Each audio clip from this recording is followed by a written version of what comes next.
Good evening and welcome to Lowell Zoning Board of Appeals public hearing for October 17th, 2019. If you have a cell phone, please place it on vibrate or turn it off. If you wish to have conversations amongst yourself or your petition group, please have those discussions in the corridor. If you wish to speak on behalf of a petition tonight, please approach the lectern, state your name and address for public record, and complete the roster as well. We're going to move into first order of business is minutes for approval. Minutes for approval for September 23rd, 2019. Any comments, edits, or concerns? Any of the board? We have a motion to accept. Through you, Mr. Chairman, I'd like to make a motion to accept the minutes for September 23rd, 2019. We have a second? I'll second the motion, Mr. Chairman. We have a roll call, please. Chairman Perrin, Accept the minutes for 9/23/2019. Member Peck, Accept the minutes. Member Callahan, Accept minutes for September 23rd, 2019. Member McCarthy, Accept the minutes for September 23rd. Member Briere. Acceptance. Thank you. Moving under continued business, we have a variance at 90 Lupine Road, ZB 2019-34. An application by Kenneth Lanea on behalf of JAF 27 LLC seeking variance approval at 90 Lupine Road. The applicant proposes to construct a new single-family dwelling structure on a vacant parcel. The proposed project is located in traditional single-family TSF zoning district and requires variances approval for minimum lot area, minimum frontage, and floor-to ratio FRA from the zoning board under section 5.1 of the Lowell zoning ordinance, and any other relief as required. Good evening, Mr. Chairman, members of the board. Good evening. Kenneth Laney, Cornerstone Land Consultants, representing the applicant and owner, JAF 27 LLC. Mr. Chairman, we were before you on a previous evening to request variances for 90 Lupine Road to create a single-family lot that required a frontage and area and floor area ratio variance. We've since revised the plans. If I could bring the plans up this evening. Please do.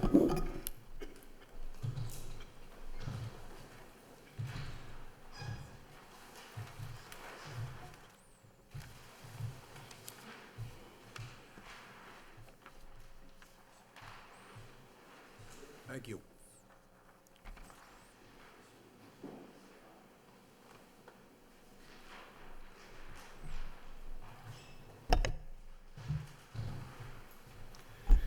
Mr. Chairman, as previously stated, the variance requests were a concern for a few of the members of the board. We had originally asked for a variance for 4,881 square feet and 50 feet of frontage. We've since increased the lot size as requested by a few of the members here to 5,800 square feet, as well as increased the frontage amount to 58.4. This amounts to majority of the land in the Lowell portion of this parcel. As doing so and increasing the lot size, we were actually able to eliminate the variance required for the floor area ratio. So previously, we had needed the floor area ratio because we were at a 0.48. We actually are at a 0.33. I believe allowed by zoning is a 0.35 ratio. So we've eliminated that variance in doing so. The one thing I might note, in increasing the lot size, the owner will have to take down the existing garage on that parcel in the Dracut portion of the property. We're hoping that these revisions are satisfactory to the board, and I'll be able to answer any questions at this time. Thank you. Thank you, and we appreciated the updated plans. I will submit one to DPD for matter of the record this evening. That being said, I'd like to open up to the members of the public. Anyone wishing to speak in favor? In favor? In favor. That portion of the public hearing is now closed. Anyone wishing to speak in opposition? In opposition?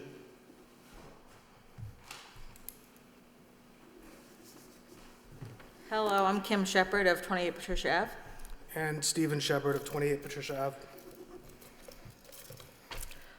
So I have this wonderful piece of paper that I'll just read from, if you don't mind. Certainly. At the last meeting, we weren't allowed a rebuttal, so we have a couple points from the last one to bring up. Last time, it was stated at the last hearing that no one on Lupine Road is here against the project. However, we are here from 28 Patricia Ave, and we actually touched the property in question. Lupine Road households will not be burdened with, they'll be burdened with the construction, the noise, and all the trucks, and the decreased property value, but we're the ones who are going to share the land with this new large house. Our property we'll share with this new house will be on top of each other. Not only is the land quite close to one another, they also, I believe in the original plans, had a deck, which just kind of brings us even closer. Having less than 7,000 square feet and still trying to expand as much as possible seems a little unrealistic. Having a deck in the backyard just seems like they can get a larger profit for whatever house they sell. It was stated in the last meeting that our home is built on an undersized lot, which is true. However, our home was built in 1940, before the current zoning restrictions were incorporated. The lines were drawn back in 1917. This was a different time period where cars were not in every household. The original square footage at the time was 5,000 square feet because driveways and garages were not needed. In 2019, the demand for space is different, for it is a completely different time period. You cannot compare lot sizes to ours from 1917 to now. It's unrealistic. There's no argument there. It appears that the 7,000 square feet was adopted because numerous homes were built in undersized lots and the congestion became an issue. We should not move backward on the intent of zoning laws. This proposal seeking to build a house on an undersized lot, which clearly flies in the face of the zoning laws, done intentionally, and therefore does not get rid of construction and all the congestion. Our home, which was built in 1940, has 1,152 square feet of finished space. The proposal seeks to build 2,400 square foot home, which is more than twice the size of an average home in this area. This is not a reasonable request for a new build, and as a result, does not fit the neighborhood character. Instead, it's an eyesore and will certainly hurt the property values of the neighborhood. The ratio lot and land square footage for our home makes sense. To build a 2,400 square foot house on under 6,000, now I'm learning, is under 6,000 square feet, is simply unproportional. 2,400, unproportional. The only outcome this serves is being able to sell the house at a higher rate, and therefore a bigger paycheck to whomever the builder is. This is not to make the neighborhood look nice or fit in with the neighbors. It's about money. It is also stated at the last hearing that the applicant's hardship was that zoning area was changed to traditional single family before he decided to build. It is not a hardship. The fact that the zoning district has changed before he decided to build is irrelevant to whether or not he should be able to build now. Considering this is now at least his third chance at the proposal for a student building project, there's been enough opportunities to do this before. In summary, this proposal is still inadequate, does not make sense for the neighborhood, under 7,000 square feet. The house is out of place, too large, 2,400 for a much smaller lot size compared to the rest of us. This is solely about a paycheck. Nothing to do with the neighborhood. Thank you. Thank you. Thank you. Any others wishing to speak in opposition? In opposition? My name is Lee Willett, and I'm from 52 Lupine Road. Good evening. And that area right now is awfully congested with vehicles. They're parking on both sides of the road. Sometimes it's difficult for one car to get through. Needless to say, if a fire truck had to, they wouldn't be able to move. So there's no off-street parking there, and my concern is the parking situation on the street. As I say, it's terribly congested as it stands right now with boats. There's a motorhome there, trucks, several cars, and then whatever is parked on the other side of the street. So my concern is the congestion and the look of the neighborhood. I don't think it's going to add anything to Lupine Road, so. Thank you, ma'am. If I could just trouble you to sign in the roster? Thank you. Appreciate it. Any others wishing to speak in opposition? In opposition? Ma'am?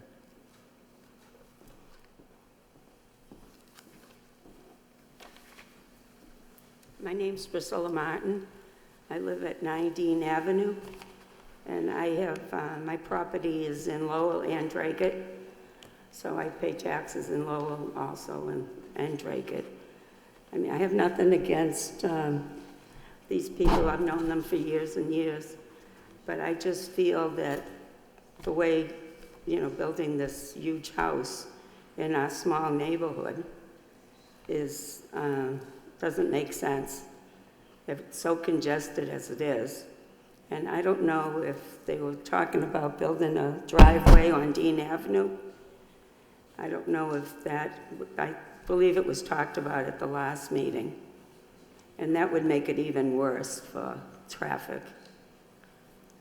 But where the specifications are so below what they need, I just don't think it should be allowed. I also cut something out about the zoning in Lowell. It was in the newspaper, how they're trying to not allow people to build on small lots that don't comply with the specifications.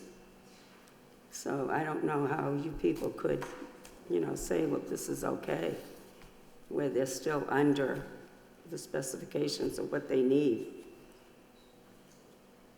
So I don't know about the driveway on Dean Avenue. Was that mentioned, or is that still going to happen? No? We can address that. I'll certainly make a note to the petition. Yeah. Yeah, it's just very congested in this area. And my house is 100 years old, so I know most of the houses are on tiny lots. But a lot of the houses right where I am, I'm like 3 houses down from Kenny and Melissa. And they were built in, like I said, it's 100 years old. So the zoning was completely different those days than they are now. So I can't see where they would allow the neighborhood to get worse instead of better. Okay? Thank you, ma'am. Just Thank sign you. in. Thank you. Yep. Any others wishing to speak in opposition? In opposition? In opposition. That portion of the public hearing is now closed. I'd like to open it up to the board. Van? Thank you, Mr. Chairman. Through you to the applicant. Ms. Laney, I appreciate all the updates to the plans you submitted tonight. I just wanted to give you an opportunity to if you have any comments of any other people that you heard tonight, anything you want to add to your petition tonight, sir? Absolutely, Mr. Peck. Thank you very much for the opportunity. First off, I'd like to say, I have lived in the neighborhood for, almost 20 years. I do know most of these people, except for the Shepherds that live on Patricia Avenue. They've recently moved in, and I've not had the opportunity to meet them before, except one day before the last hearing. A couple of things that were raised by Kim and Steve, I just wanted to address. First off, the actual lot size, 5,800 square feet, again, whether it was created in 1940 or now, it's amenable to a single-family home. The structure itself, although it measures 2,400 square feet, remember that is for the floor area ratio calculations. So it's the gross floor area of the entire house. It includes everything, the porches, the garages, the basement. It includes the entire property that the house will sit on.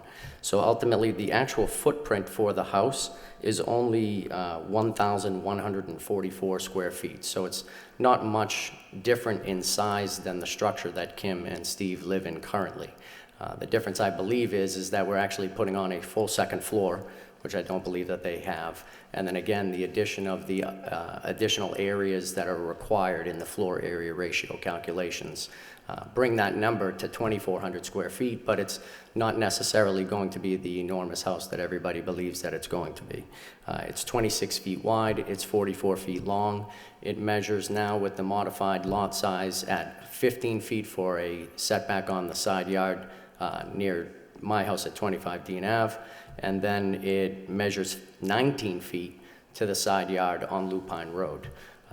The setback for the side yard setback for the Shepherds is 4.3 feet to the rear lot line of this parcel, which is considerably smaller and doesn't meet the setbacks, in my opinion, of any year it was constructed. I believe when you have a grandfathered lot that's smaller than size, you're still required to have a 10-foot side yard setback. To the comment that this is going to lower the home value, this structure will probably cost the applicant $250,000 to construct, and we anticipate a sale price in the mid-threes. I believe that price was about the cost of what they purchased their home and property for. So adding this additional structure, being a new structure with the value that we're adding, there's not a chance that it will lower the property values in the neighborhood. If anything, it'll provide a comp that will increase the property values for everyone in the neighborhood. As far as the changing of the zoning, I think that one of our other neighbors had addressed that at the last hearing. That zoning was not changed to single family in a 7,000 square foot lot for the purposes of keeping people from building single family homes. The reason for that zoning change at the time, because I was involved, was to eliminate the ability to do duplexes and condos on a road that is primarily single family house lots. And that was, about a decade ago, where people were buying homes in the two-family zone that had enough space to put up condos, and ultimately 4 condominiums were constructed on our road that are 3 stories high and ultimately do not fit within the neighborhood. That is not the intent with the structure. It will be a single-family home. It will be constructed to fit in with the neighborhood. The way that the design has been laid out is to not make it look like a gargantuan 2-story structure like a colonial. It's going to have roof lines. It's going to be stepped back. It's going to look like a modern home. In regards to Ms. Willett and the vehicles, most of the vehicles that they're complaining about are mine. I have 2 sons. They're 20 and 24, and at the time, over the last 3 months, my oldest son had just come back from the Marines, and he had been living with us. So it was 2 additional cars on top of my wife and my car and my younger son's. We actually started parking in the road about 15 years ago because of, and I think it was mentioned at the last hearing, Lupine Road is used as a cut-through. And when my children were young, we used to have to stand out in the middle of the street to keep cars from buzzing through that property at about 40 miles an hour in jeopardy of trying to hit our children. So we started parking on the street to create that congestion so people couldn't buzz through the neighborhood at the quick speeds that they were doing so. As far as the boats and the motorhome goes, that's wintertime. I brought my motorhome from my camp so that I could work on it. It's not going to be there. It's been there for 2 weeks. It'll be gone in a week. I store it off property. It's never going to be there for any length of time except for me to enjoy it or to fix it. The boats are mine, and that's not illegal to have a boat in your yard. It's registered, and it's off the property. In regards to the, off-street parking, this particular property, and again, I do understand that there is congestion and it is a problem in the city for parking. So we made sure with this development that we included not only a garage space and a space in front of the garage, but 2 additional spaces in a driveway to the left of the structure. So in total, the structure itself will have 4 parking spaces so that it eliminates any on-street parking for that particular property. I believe that addresses most of the comments. If there's something else more specific, I'd be glad to answer them at this time. Thank you, Ms. Lena. That helped clarify some questions for me. Through you, Mr. Chairman, to Ms. McCall. One of the neighbors talked about increased traffic and more cars. I didn't see anything from traffic engineer about increased cars. Do you know of any comments from the traffic department at all, Ms. McCall? Typically, single-family homes don't impact neighborhood traffic at all, so she had no comments for the project. Okay. Well, that's hopefully that's a little bit of relief for some of the neighbors here. I think to me this property or this petition makes sense. It is a vacant lot, and it's zoned appropriately in a traditional single-family district. So overall, I think this project is suitable for this neighborhood, in my opinion. So wish you the very best of luck. Thank you, sir. Thank you, Mr. Chairman. Thank you, Van. Sean? Thank you, Mr. Chairman. Ms. Lane, I just got one question, and I know one of the neighbors mentioned about the deck that's in the rear of the property. Is there any plans to possibly put some shading up so that the neighbors could try to alleviate some of the neighbors' concerns regarding the deck that's planned for the back of the property? Yeah, absolutely. Our intent currently right now between the Shepherds and our property in the rear, and again, it's been a little bit in preparation for this. The fence is run down. There's a 6-foot stockade fence. It's somewhat broken. I believe on the Shepherd side, there's actually a 4-foot chain link fence right up against their shed that's pretty much against the property line. Our intention is to take that fence down and erect a 6-foot vinyl fence, a nice white new fence along that rear property line, in addition to along both sidelines between the property at Dean Avenue and also the property at 86 Lupine. All right. Thank you, Mr. Lania. I mean, I understand the concerns of the neighbors on this, and I just think it needs to be understood that we are an appeals board. So there are plenty of lots in the city. Most of them are built on, if not all of them, and there are various. There's little land left that's going to be built upon.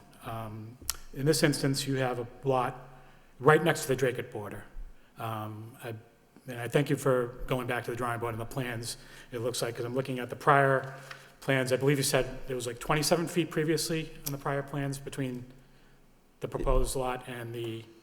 That is, so for the rear, it's a 27-foot, that hasn't changed, but what we did is we increased the side yard setbacks on both by increasing the lot size by 1,000 square feet. And you're right up next to the... Yeah. You're right up next to the lot now. Yeah. So, but the zoning board is required, I mean, we have certain criteria to go through as far as these variances. And in instances like this, we've got to find whether there's a special hardship.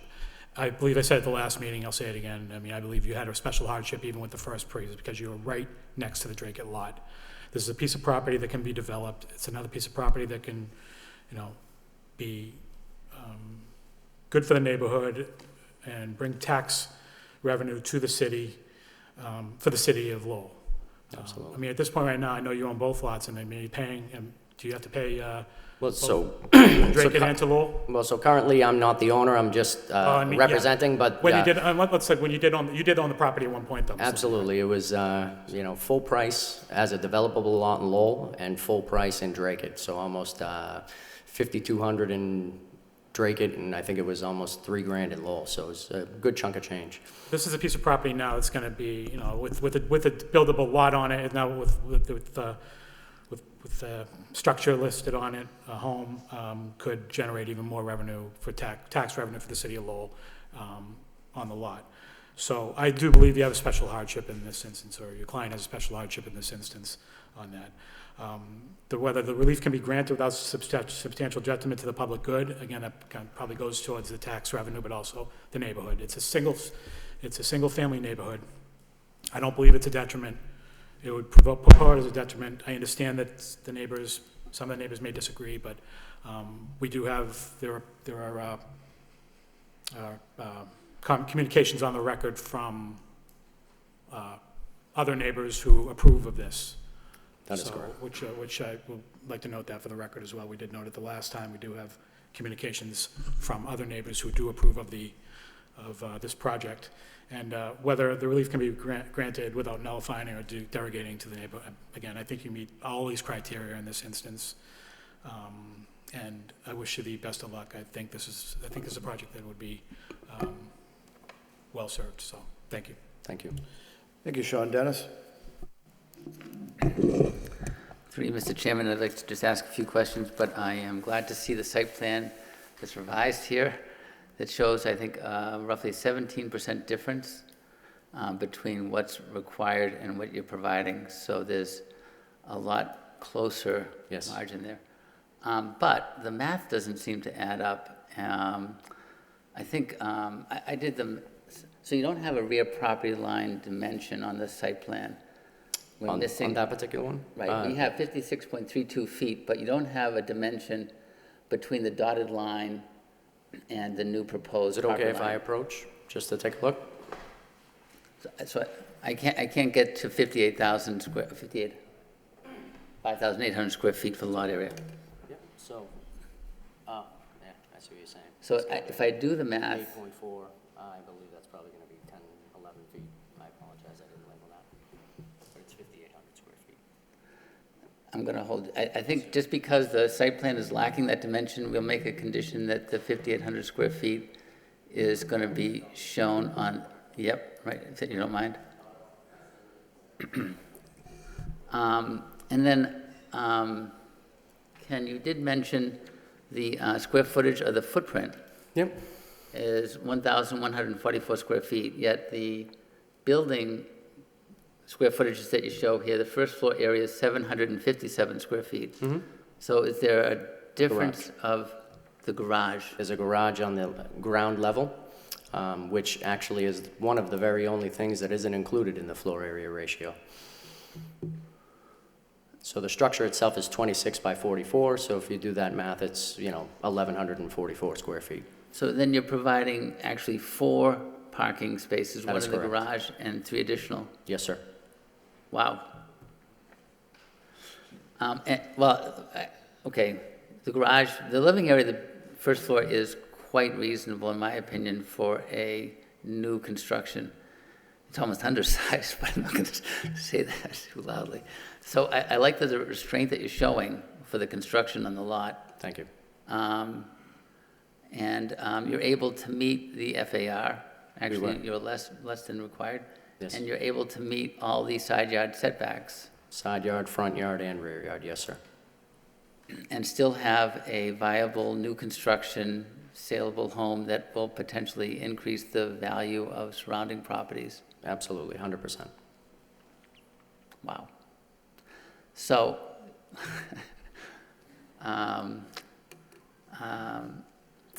Ms. McCall, this comes back to this whole zoning lot area conundrum that we find ourselves in a lot these days, where we have to kind of prove hardship and other things, and whether or not it's a detriment to the neighborhood.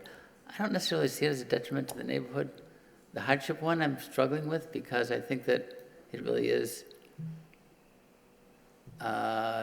irregular lot with the Dracut line. That's the only thing I can kind of come up with as a hardship that you're kind of struggling with. You didn't get all the way over to the line, though. So there's a reason for that.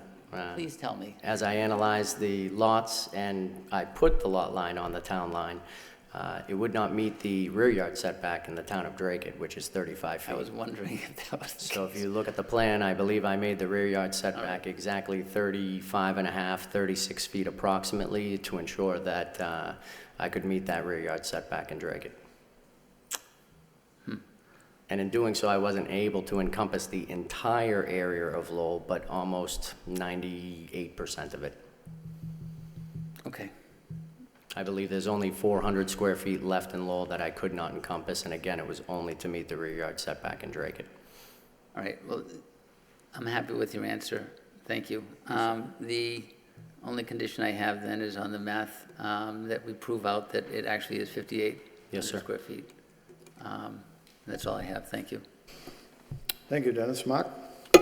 I would concur with my colleague, Mr. Callahan, that a hardship definitely exists, and your last response to Mr. McNamara's question only further verify that in my mind.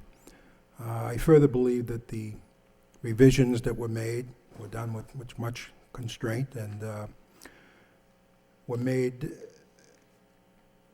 to a point that lead us to an allowable conformance. And as a result, I will vote in favor of this petition. Thank you, sir.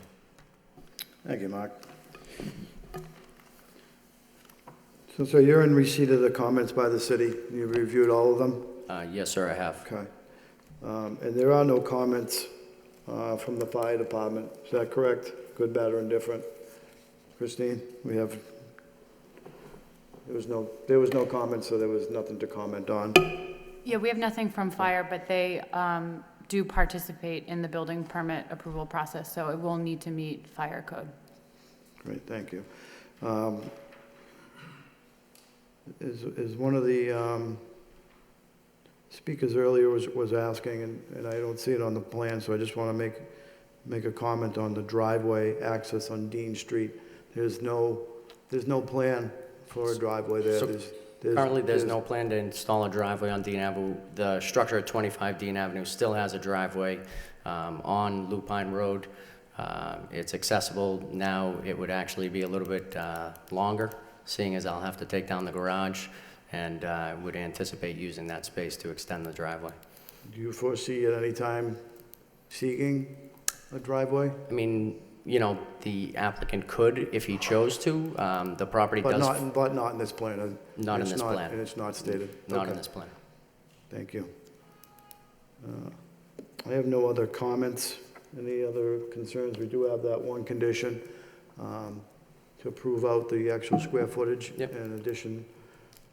Yeah, so the next step make for it- us would be, if the variances are granted, is to complete the approval not required plan. Correct.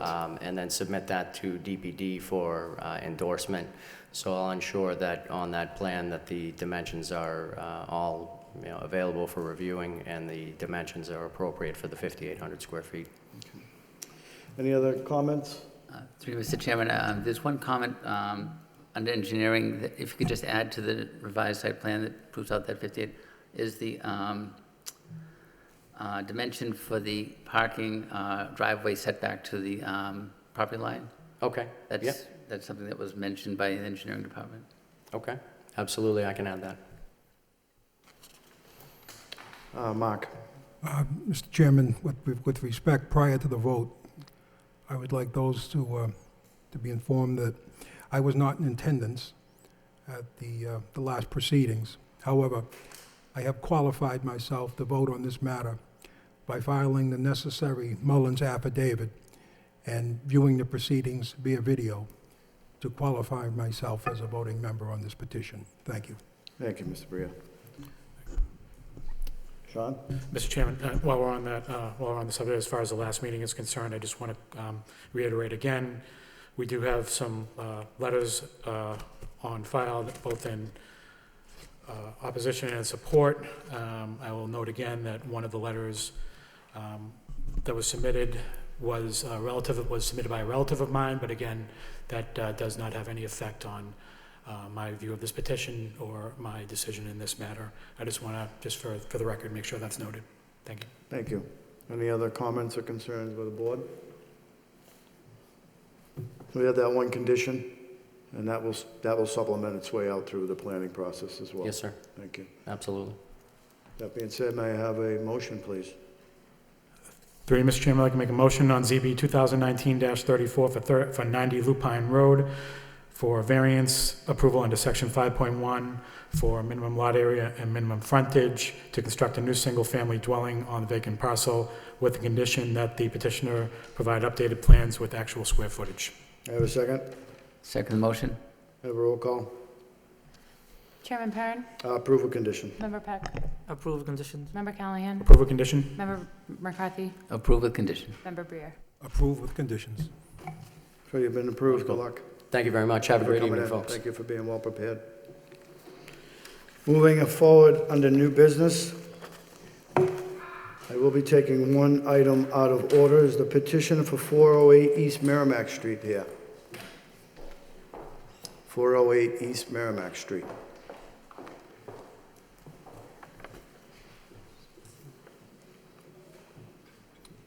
You from, good evening, sir. Are you from 408? 408 East Merrimack? Yes, Okay. sir. Before I open up, it's been brought to my attention by a fellow board member and witnessed by myself, there was no posting on the property. Do you know?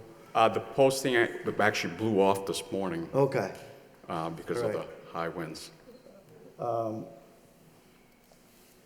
I myself don't recall seeing it, my first visit. Do we have notice on when that was posted?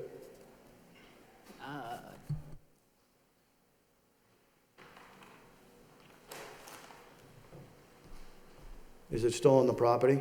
Yes. Yeah, we found it on our sidewalk this morning. We have a note that it was posted on 10/2. Okay. If it blew off this morning or last night, I'd say that's a bit of bad luck. They otherwise have been compliant with notice requirements. Any But- comments by the board as it relates to the weather being partial to this posting? Okay. All right, I just wanted to make sure before we moved on to the remainder of the new business, so we weren't holding you up. If we needed to continue, we move on. So I'll go back to the original agenda. We'll go to new business, 11 Harding Street, ZB 2000-19-41, an administrative appeal filed by Catherine Flood Esquire on behalf of Nasim Etik LLC to overturn the building commissioner's denial of a change of use building permit to allow the property to convert to a two-family structure. The proponent maintains that the existing structure is a pre-existing non-conforming structure in use. The subject property is located in traditional single-family TSF zoning district. Good evening, counsel. How are you this evening? Good evening. Attorney Catherine Flood here on behalf of Nicene Antique LLC pertaining to property located at 11 Harding Street in Lowell. We are here tonight to appeal the building commissioner's denial of a building permit for the renovation of the structure as a two-family dwelling. A little history of the property. Based on the examination of the title, the building was constructed prior to 1990 and has remained since that time. And it appears from the title that the premises may have been owned by family members from 1951 to 2019. I submitted within my narrative a chain of the title. The applicant is proposing to renovate the existing structure that is in disrepair as a two-family residential dwelling. The premises will be completely renovated, and the applicant will make the premises code compliant for use as a two-family dwelling. The renovations will address the issues raised in the building commissioner's correspondence dated June 10, 2019. Based on the plan recorded at the Middlesex North District Registry of Deeds, the premises were constructed prior to 1919, prior to the enactment of zoning in the city of Lowell. Based on the records of the City of Lowell Assessors Department, the property has been assessed in tax. Excuse me, Counselor. Gentlemen, excuse me, gentlemen, if we're in public record here, as I stated at the beginning of the meeting, feel free to use the hallway to converse so we can have the counselor have her Thank you. moment of record. Thank you. So, based on the records of the City of Lowell's Assessors Department, the property has been assessed and taxed as a two-family from 1946 to the present, taxed as a two-family for 73 years. This is a clear indication that the premises were likely constructed as a two-family residence. There are currently no records at the City of Lowell Building Department pertaining to when the premises were constructed or what it was constructed as. The building permit history is non-existent. In the letter from the building commissioner dated June 10, 2019, it states that there are kitchens on both floors, but it is unknown how long the kitchen has been on the second floor. Based on the assessor's records, one can assume that it's been there prior to 1946, or at least from 1946. The City of Lowell zoning ordinance indicates that from 1966 to 1986, the property was located in an M1 zone, which is a multifamily zone. In 1986, the zoning was reclassified as a two-family zone, and then in 2004, it was reclassified to a traditional single-family zone. If you look at the current zoning map, there are two homes on Harding Street between Warwick and South Walker, both listed by the City of Lowell assessors as a two-family, but they're located within a single-family zone. The premises has adequate parking to support a two-family dwelling. There are numerous homes on the street that are two-family dwellings.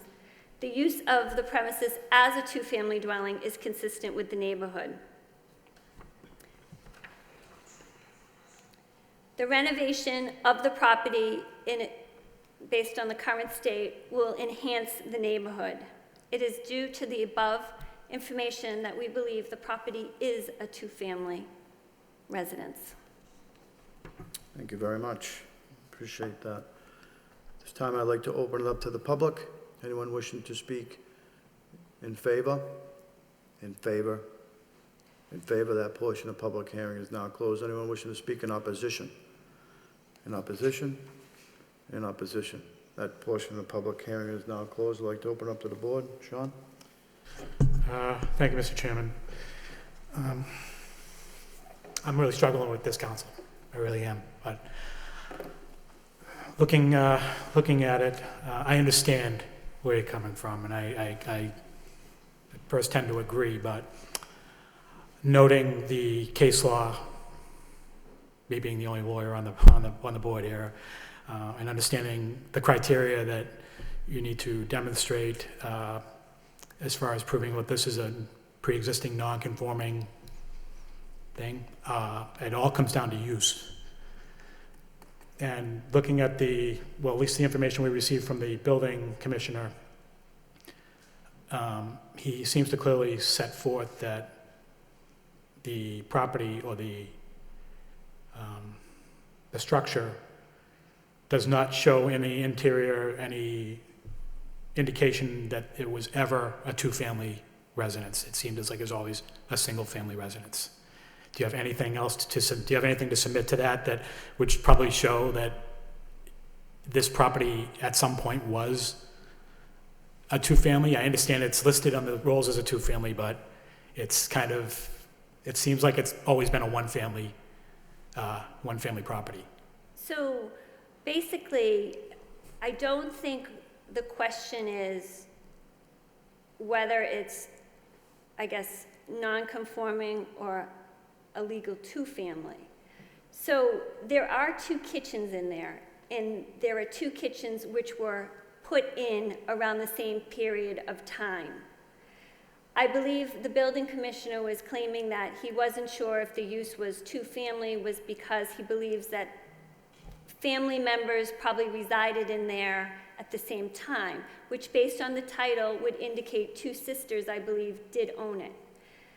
The issue we run into is those people are deceased, so we don't know if it was used by two sisters as a two-family or two sisters just living as a family, one upstairs, one downstairs. But the city of Lowell has gone out and assessed the property, and the taxes have been billed for 73 years as a two-family. So there's some indication that it's not a single family. If it was a single family, you wouldn't have two separate kitchens. And being pre-existing non-conforming, it would be pre-existing non-conforming now since the zoning has changed. Was it a two-family prior to 2004 when the zoning was enacted? That's what we have to go back to. Was it a two-family at that point? Did it ever change? Those people aren't here anymore. So unfortunately, we can't ask that. But 73 years of tax payments as a two-family, the assessors had to have gone out there and the property had to have looked as a two-family for them to assess it at that. Yeah, and again, you kind of hit the nail there a little bit on what part of this thing I'm struggling with is the fact that the city has listed this as a two-family, but I've also looked over the GIS map and some of the neighboring areas, and there seems to be several of those, even though it's the TSF, there seems to be several properties in that area that are also kind of the same size lot, but are also listed as two families, but kind of looking, and again, I'm kind of looking at them from the outside, I haven't been inside, they kind of seem the same situation where they're from the outside, it looks like they could be single-family homes, but have always been designated as two families. Probably because the zoning code was, like you said, it was previously a two-family zoning code and was changed to TSF. And those ones are being, and I guess part of the thing I'm struggling with, again, is, and I agree with you on the fact that, it's listed as two-family, the city is getting if you want to say so, based on the assessment of a two-family, they're getting the benefit of a two-family.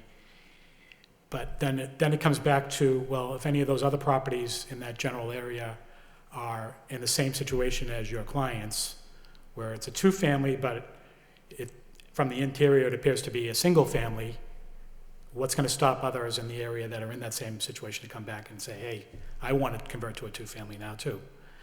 And that's what I'm struggling with right now. And again, the criteria that has been pointed out in the case law, it comes down to use, what the use of the property is, and going on what the building commissioner says, especially noted I know he noted that the inspection of the property revealed no internal separation between the first and the second floor.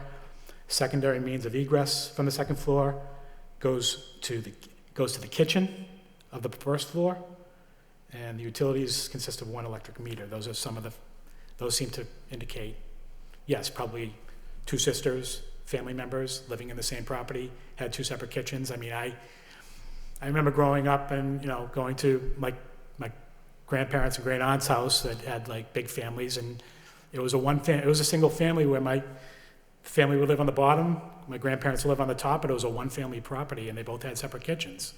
So those are some of the older houses that were still considered single family. They weren't two family. So they were probably zoned two family like this situation, but they were treated as single family. So I don't know. Council, have any? I guess the way I look at it, if you look at the zoning map, these two houses, I don't know why they were cut out on Harding, but they're both considered two-family dwellings, but now they're in a single-family zone. So it's what was the use when it was constructed? It was a multifamily zone back. We have no records in the building department. We don't know what this property was built as. We don't know what it's been used as. All we can go off of is the commissioner going out and looking at the property, what the assessors have taxed it as, what it appears to be. We have ample parking. It's consistent with the neighborhood. The use as a two-family is not going to be a detriment to the neighborhood. It's going to be consistent with the neighborhood. So, I think we're here tonight to appeal this to get a determination of what it is, because we can't tell based on the records of the city. Yeah. I'm following you on that, and Do you want to look at this? that was provided. You provided that in the No, packet, this is the City of Lowell assessors. Can I approach? Was that? I gave you the plan from the Are you talking about Middlesex North Registry of Deeds to show that the house existed. Yeah. Back in 1919. The GIS map, you mean? Yes. I'll take a look at it. I Take a did look print at out. I printed out see a that. copy myself. We'll take a look. Yes, please. Thanks. Thank you. Thanks. Here, in the middle, they're both being taxed as two-family dwelling units. And they- Okay. So they're on the border of the TSF. Okay. But they're the only two on that street. Okay. Only two on Harding Street. Thank you. Thank you. Well, I probably would disagree. I'm sorry, council, but I've looked at my looking at the GIS. I actually looked. It looks like across the street at 2 Harding Street.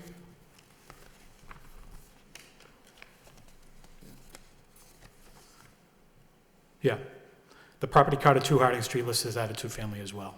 So, but there are other. Oh, I was just focusing because those two Oh, were those on two, that yeah, side. okay. That's the only reason I focused on that. No, I They're follow you. both Okay, listed that's as fine. two-family. I'm going to listen to my other fellow board members, but again, like I said, I'm struggling with this a little bit. It really is, and I think it's the first. I think the first criteria of the pre-existing non-conforming is whether the use reflects the nature and purpose of the use prevailing at the time the zoning bylaws took effect. If this was a single family at the time of the change of the zoning bylaws back in 2004, yeah, it is, but it was only if it was interiorly a single family, yes. If it's just listed as a two-family, but it didn't have the, interior makeup of a two-family, or exterior, I guess for that matter, exterior makeup of a two-family, then the answer is no. So that's what I'm kind of struggling with right now. So, Nice. but I'll listen to my fellow board members, and we'll take it from there. So, thank you. Thank you, Sean Van. Through you, Mr. Chairman, I do have a couple of comments. Why I think Attorney Flood has a lot of good points and good merits. I also think Mr. Callahan's argument is pretty, with a lot of value and merit as well. I do agree that it's, a clerical error or unfair that, from 1966 to 1988, it was, taxed as a two-family, and 2004, it's, changed usage to single-family through the city. I'm really on the fence with this one, but I don't see a lot of abutters against this particular petition. And it does match up with kind of a good amount of the homes on that street, even though it's zoned single-family. So those are my comments at the moment, Mr. Chairman. Thank you. Thank you, Van. Mark? Well, I would agree, it's certainly a head scratcher. So I have some questions, not only of my colleagues, but maybe the city as well. Is it the contention of the city that this property should be classified as a pre-existing non-conforming structure? So when I reviewed the building permit when it first came in for the change of use, I denied it just because of the zone itself. And then Commissioner Fuller states, and then Attorney Flood appealed my denial to the commissioner. And my read of what his issue, he doesn't have an issue with the transition from a single to a two, but there are outstanding life safety code issues that if the board were to determine it were two. All right, I'll get to that question. Okay. But just the issue of pre-existing non-conforming. I think our records are inadequate, so we can't say. Okay, But so I that don't would- think we would have a concern if you were to say that. Okay, so that seems to benefit the petitioner. Correct. Okay. I go to the next comment, and, I mean, these property owners have been paying the freight all this time. I think they're entitled to the benefit. I believe that favors the petitioner. And then finally, is it the contention of the building commissioner that the only obstacle to this project are the life safety code issues, which will obviously need to be addressed with construction? Based on my read on his final determination and conversations, that he does not have a concern with the use as long as that it meets current life safety codes. All right. So why the denial? We felt based on the information that we had, we couldn't approve a change of use. So You couldn't approve it? I couldn't approve the change of use because of the existing zone that the structure is in. Okay. The building commissioner didn't feel comfortable approving the change of use based on the existing code issues that he saw at a site inspection, and because of the lack of records that we had aside from the assessor's database, which is why in his letter he encouraged the applicant to appeal to you. All right. So when you cannot issue approval, does that mean automatic denial? So under 40A, the way our office is set up, the planners review building permits for zoning compliance first, and we either approve it and it moves on to the building inspector, or if we deny it, we call the petitioner and we outline, we've denied it, these are the reasons why. You have the right to appeal my determination to the building commissioner, as is your right under 40A Section 8, or you can apply for skip that step and just go and apply for Is variances. the denial a formality as a result of the process? Yes. Thank The you. only reason why they couldn't jump, do the variance first, just skip the appeal and go to the variance, is that we don't allow use variances in the city, so there was no option for them to come before you with a formal application to convert this property from a 1 to a 2. Okay, I want to thank you. You've educated me, answered my questions, and will allow me to vote in favor of this petition. Thank you very much. Thank you, Mark. Dennis? Through you, Mr. Chairman, I just have a couple questions, but that's quite a history. Yes. 73, 74? 73 years, from 1946 to the current. It's been assessed and taxed as a two-family. Yeah, it's kind of substantial. So the plans that we have in front of us show the existing structure, the 2 units, as two-bedroom units. And the new configuration with the build-out demolishes a rear shed, removes the interior rear stair, makes a new exterior stair, and creates 3 bedrooms in each unit, right? I'd have to pull the plans. I didn't really focus on the plans per se. I was focusing more on the appeal. I have the plans. That's what they do. So there's actually a little demo that happens. The rear shed is removed. The interior stair is removed from the rear of the site, and then the new stair is installed at the rear. There's a new exterior stair for egress. Okay. But there's 2 3-bedroom units rather than 2 2-bedroom units in the new configuration. More flexibility for the future tenants, but potentially more traffic and more cars. And then you also stated that there was no lack of parking. So the site plan that we have in front of us shows 2 off-site parking spaces, on-site parking spaces, I'm sorry, and 1 parking space in front of the property on the street. And my understanding is that a 2-family in this district needs, if, in any district, I think, for the most part, needs 2 spaces per dwelling unit. Yes, and I So- believe Is there another site plan? there was. We modified it. Oh, this is the Thank you. right plan. I was wondering if that was going to happen.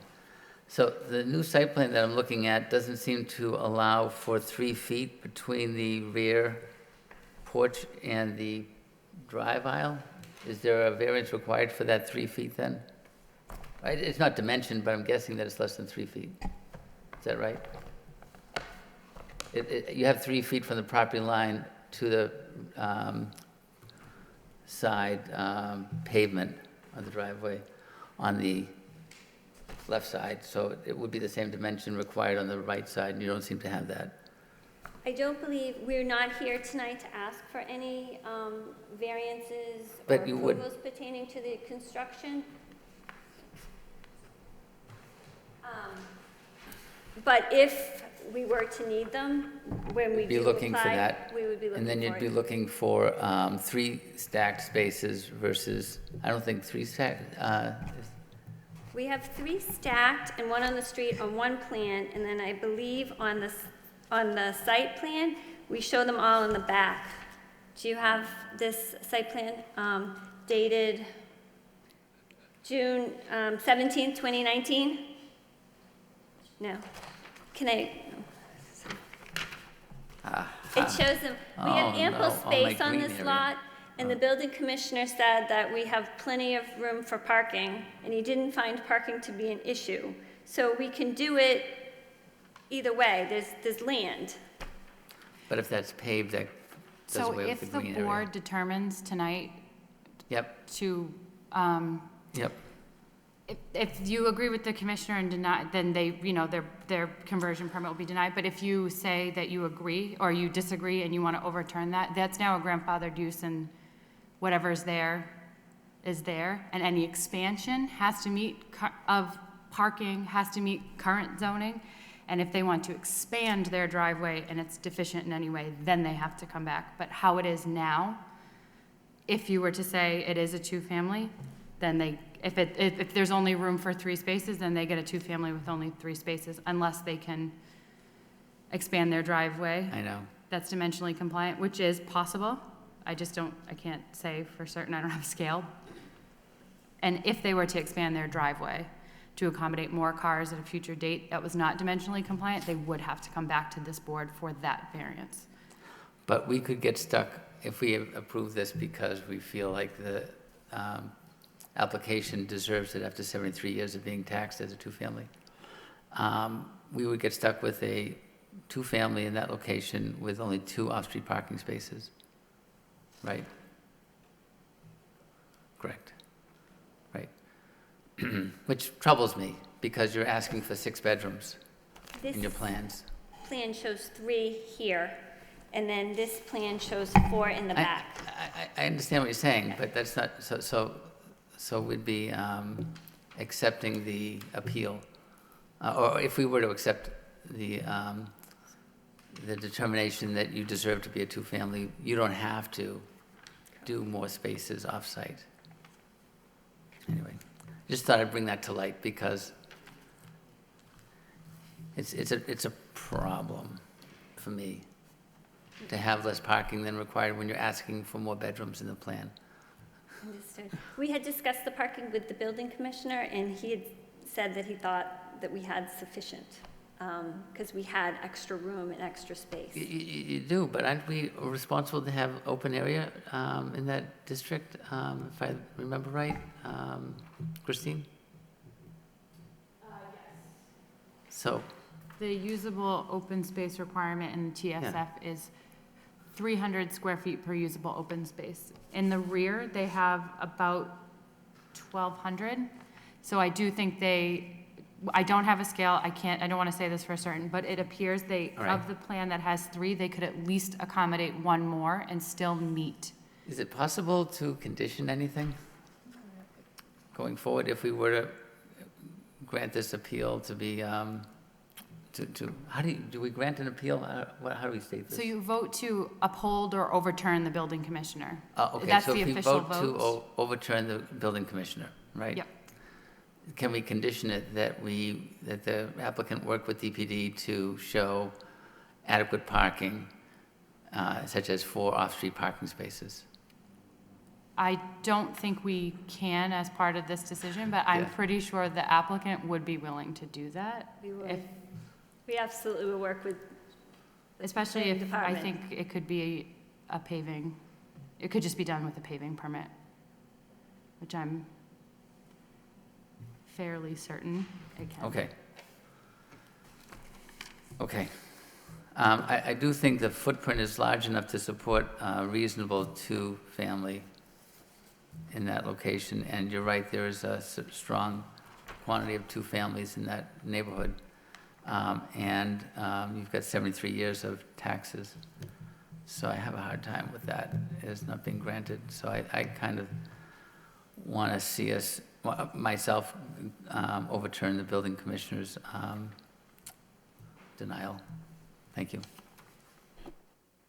Thank you, Dennis. Any other comments or concerns? Sean? Yeah, thank you, Mr. Chairman. As I said, I've been struggling with this, and after listening to my fellow board members, taking into account some of the further comments of the building commissioner, again, I think I've laid out my concerns about the fact that, by all accounts, this was a single family, was used as a single family, and don't want to set a precedent of any other possible properties in the area that were in the same situation seeking to do the same exact thing in structure to a two-family. But after listening to my fellow board members, I think I can be on board about overturning the decision of the building commissioner in this instance. To Dennis's point, I don't think we can condition anything on this. I think it's strictly a yea or nay. Sustain or overturn thing. But I'm confident, council, very confident, that you would work with DPD on any other Absolutely. concerns that Mr. McCarthy has probably brought to your attention. So Yes. thank you. I wish you the best of luck. Thank you. Thank you, Sean. Any other further comments? I just have one comment, Mr. Chairman. Thank you. Through you, Mr. Chairman, I just want to note that, I do agree with my colleagues, but I also want to just comment that Commissioner Fuller does an amazing job, great DPD, and so is Ms. McCall. So my decision doesn't reflect anything on their judgment or discretion, but I think based on the information and the merits of this petition tonight, I will be voting in favor. So I just wanted to put that on the record, Mr. Chairman. Thank you. Any other comments or concerns? I share the same concerns have been pointed out. Thank you, Mr. Vice Chair. Thank you. Let the record show that the role of this board is to review the facts in the case, in the presentation. Clearly, the building commissioner and DPD are well-versed in their profession, and we're lucky to have them. And they're also open-minded because they've had dialogue with the petitioner and counselor, so it shall have no bearing. With that being said, may I have a motion, ZB 2019-41? Through you, Mr. Chairman, I'd like to make a motion on ZB 2019-41 for appeal of the decision of the building commissioner denying change of use to the property to a two-family. I believe the vote would have to be sustained or overturned, correct, Christine? Would that be the form of the vote? So the vote should be sustain the decision or overturn the decision, correct? Correct. Yes. So that would be the motion, either sustain or overturn. Thank you. May I have a second? I'll second the motion, Mr. Chairman. May I have a roll call?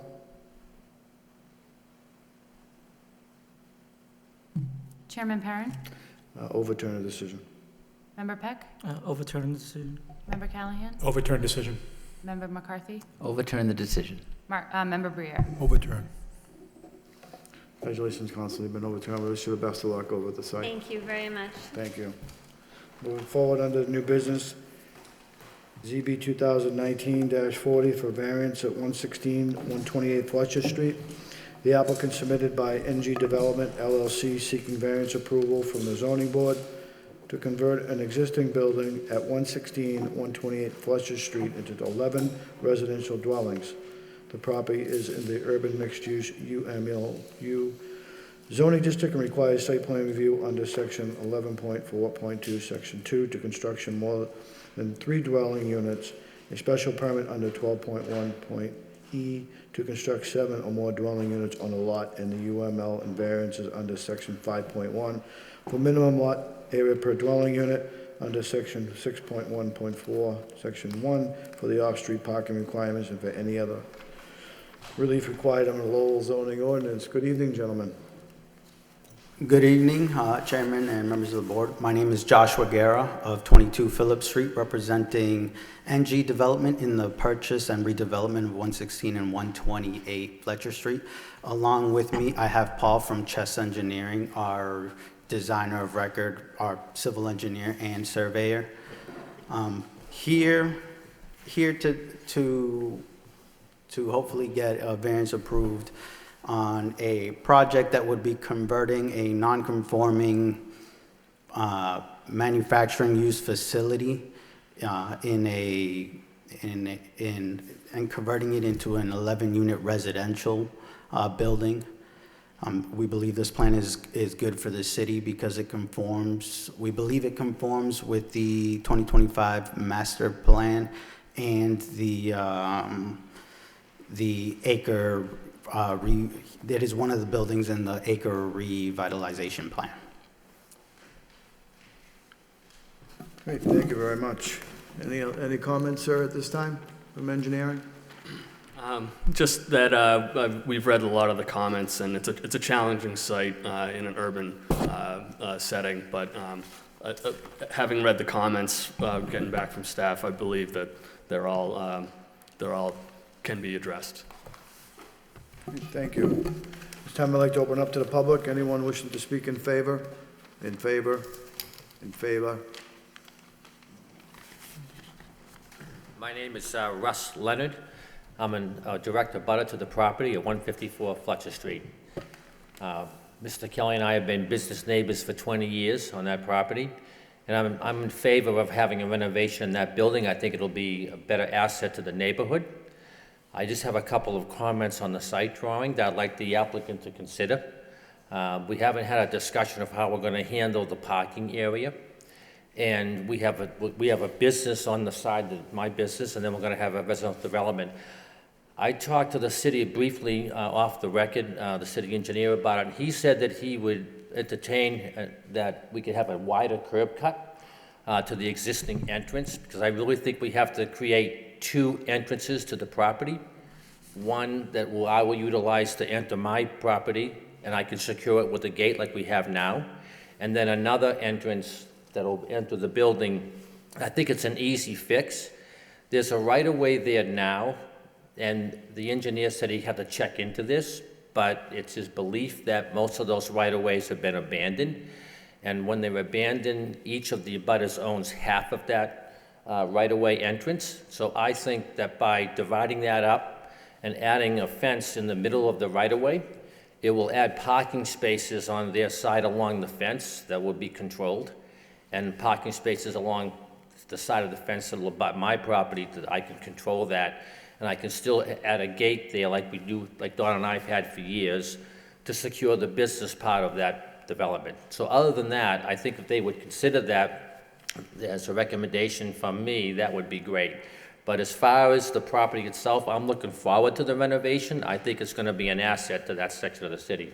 Thank you very much. Thank you, sir. If I may ask you just a couple questions. Thank you. I appreciate you coming out. How long has your business been there? A little over 20 years. I bought it in 1998. Okay. Well, I want to thank you for coming this evening and taking your time to speak on behalf of this petition. Clearly, it's your neighborhood. You're a businessman there. There was a long-standing business. It's a completely new renovation, new project. I think your kindness and your ability to work with people and understand this is foresight in your behalf, and I think that's a lot to say about you and your character, and I thank you for coming down and seeking that opportunity to bring this to our attention, because I did go by the property on several occasions.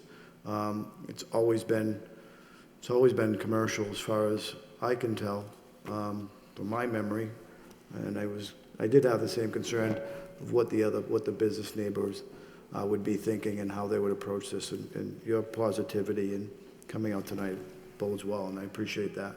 I think if we work together, we can all benefit by that, and it'll be a better asset for the neighborhood in general. I'm a Lowell person. I live in the Highlands, very familiar with the city. So when I say that I think it'll be a good thing for the city to renovate that building, I believe that to be true. Yeah, this is a perfect example of why it's very important that people from the community speak either in favor or in opposition on plans like these. It helps. I know it helps me as a board member, and I'm sure it helps my colleagues, and I want to thank you for that. Yeah, I'd be open to a meeting at any time that we can look at it together. Okay, great. Thank you. Thank you. Any others wishing to speak in favor? Thank you, Chairman Perrin. Good evening. How are you? Good evening. Board members, Ms. McCall, thank you for the opportunity to speak. My name is Ray Booton. I'm a resident of Lowell for the last 25 years. I'm also Mr. Don Kelly's real estate agent, and I just had a couple of notes as a resident of Lowell, but also as his real estate agent.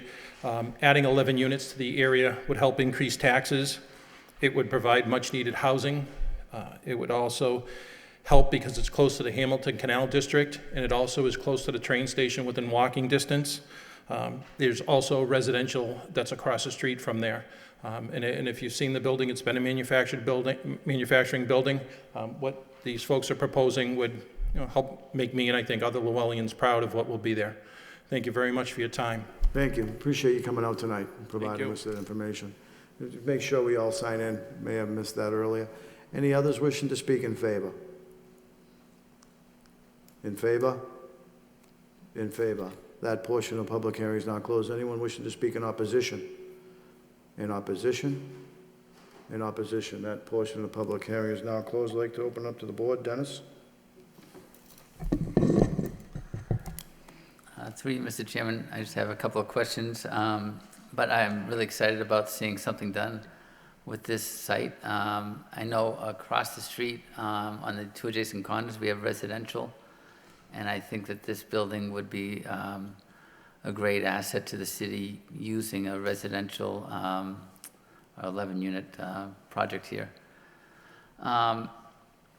So I'd like to talk about the parking and understand how you think that this would be successful with just the 5 off-street parking spaces, knowing that you're obligated to have 2 spaces per unit?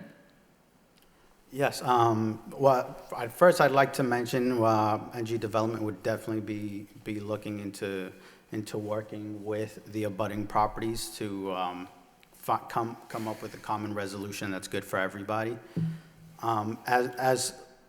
As for parking and the variance, it is Based on the requirements, we are seeking a variance of 15 parking spots. If the adjacent lot, 128 Fletcher Street, was a lot larger, we would definitely be looking into putting more parking spots, but some of that gets eaten up by the dumpster locations that are required to be there and these certain offsets. We did a parking study along Fletcher Street and Rock Street. We selected certain areas of the street that we didn't. There was many more areas from the street we could select off based off the parking study. I don't know if you guys got to see the parking study, but the few areas that we did pick had enough space for over 50 cars, and based on the parking study results from morning drive-bys and afternoon, that was around 7 a.m. and 7 p.m. It showed that there was over 30 spots every single day. So based on this variant, based on the use of this property, where we probably might not even get residents with more than 11 cars. Did that address your question, sir? You're relying on on-street parking to solve the deficit. That is correct. But if we're also looking into contacting abutting properties that are within, I believe, 400 feet of the building to see if they're willing to lease some spots. One area that we're thinking is a church right across the street that's really only used Sunday mornings. And then I'd also try to be contacting Leonard Electric and so forth. I know in the past, in my time on the board here, we've approved projects like this in this particular area with the stipulation that they lease parking to satisfy the deficit and not rely on on-street parking. I know one site a while back, Christine Macheris's lot was used to lease parking. I don't know if that's within the 400 feet. It kind of might not be. It's kind of far out there, but in any event. It might not be, but it could be, that alternative location was suitable to the board, could be something you could condition as part of the reason why you supported a parking variance. So parking within 400 feet, they are allowed to make that up sort of by right in zoning, but if you had a presentation in front of you that said, we'll make up the difference by leasing 15 spots at Macheris, if you felt that that was suitable, you would condition that as part of your variance. Right, but we don't have that in front of us. Correct. Which makes it difficult for me to support this because I have a hard time supporting 11 units in this location relying on on-street parking. So I find that to be a gap. So the project is proposing six two-bedroom and 5 one-bedroom units, where we would be expecting the 5 one-bedroom units to have only one vehicle. So maybe the other 2-bedroom units would also have one vehicle, so we'd only really try to be relying on maybe a total of 6 off-street parkings, but you never know based on tenants. Christine, Thorndike Exchange. How did do you recall how the parking works over there? So parking at Thorndike Exchange never required any relief from this board because they were in the UMU and they were able to get reductions for what they needed by getting leased spaces in the adjacent garage. And then the on-site parking is exclusively for commercial only. And so the overnight parking for residents is how they were able to. But they lease spaces in the garage to satisfy their requirement? Yes. They do. Darn. So, yeah. So we don't really have use downtown that doesn't require parking to be attached to it? Regardless of the zoning district, our zoning does have a per unit parking requirement, some instances a per bedroom requirement. We do have exceptions to those rules that typically only apply in the DMU, whereas if you're located within 1,500 feet of a garage, you're all set. You don't even, for commercial uses. And then if you're within 1,500 feet of a garage, you can get a lease from the city. so you don't even have to ask for a variance. Right, The right. city is moving away from sort of giving blanket, here, 15 spaces, because now you have developers block Absolutely right. buying parking, and Sure, it's right. car storage, not car Right. parking. So we're trying to force the parking conversation versus, yeah, no, you don't have to go to the board, here's your No, I piece understand. of paper. And we've also, I think, in the past, decreased the requirement to maybe 1 per dwelling unit versus 2 per dwelling unit with a 6-month review, maybe. I'm trying to remember, I don't know if we did that over at the Sun Building or somewhere, but I think we have reduced the quantity. But to say that you're down to, the site plan only shows 5 spaces, by the way. That's So you're correct. asking for relief for, So based on the city's narrative, in total we propose it'd be 22 spots. We're looking for a variance of 17. The city reviewed our application and they determined that the current use is I guess grandfathered in for seven parking spots. Therefore, they are grandfathering those 7. They're seeing our 5 as 7. So therefore, we're only asking for a 15 parking spot variance. okay.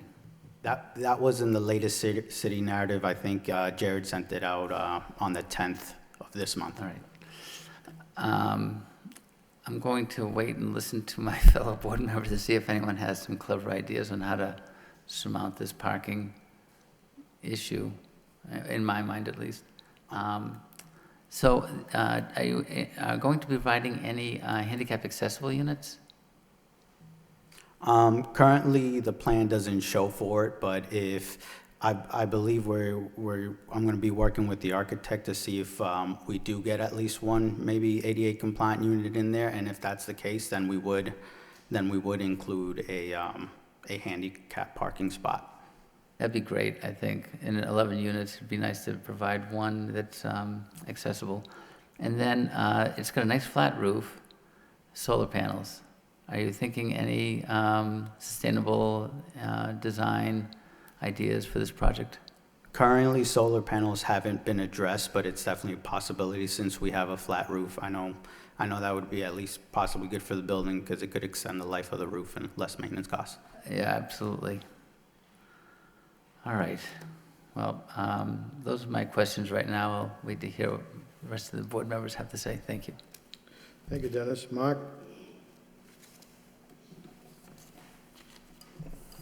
Is it fair to assume, I'm asking this question to Christine, for you, Mr. Chairman. Is it fair to assume that the 1999 acre urban renewal plan is still a valid classification? It is still valid. Okay, all right. Hearing that, that is certainly a plus. And the Sustainable Lowell 2025 master plan, this is certainly a project which I believe is in concurrence with that.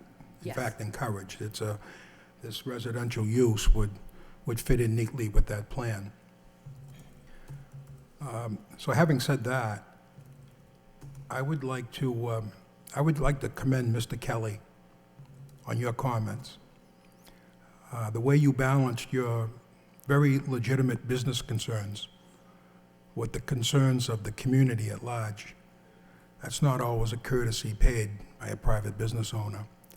And as a member of this board, I want to thank you for the spirit of cooperation you've lent to this prospective developer and what that means to the betterment of the city as a whole. It leads me to believe that, as with any project, there's always going to be some obstacles. In this case, it may be parking. But you showed tonight that the spirit of cooperation between neighbors, which isn't always seen in these chambers, you extended that olive branch tonight, and I'm confident that we'll come to an agreeable solution to the betterment of the city, the neighborhood, and the individual business owners that occupy space there as well. Thank you very much, sir. Thank you. Sean? Through you, Mr. Chairman, thank you. I mean, I like it. It's a good reuse of the property, it appears.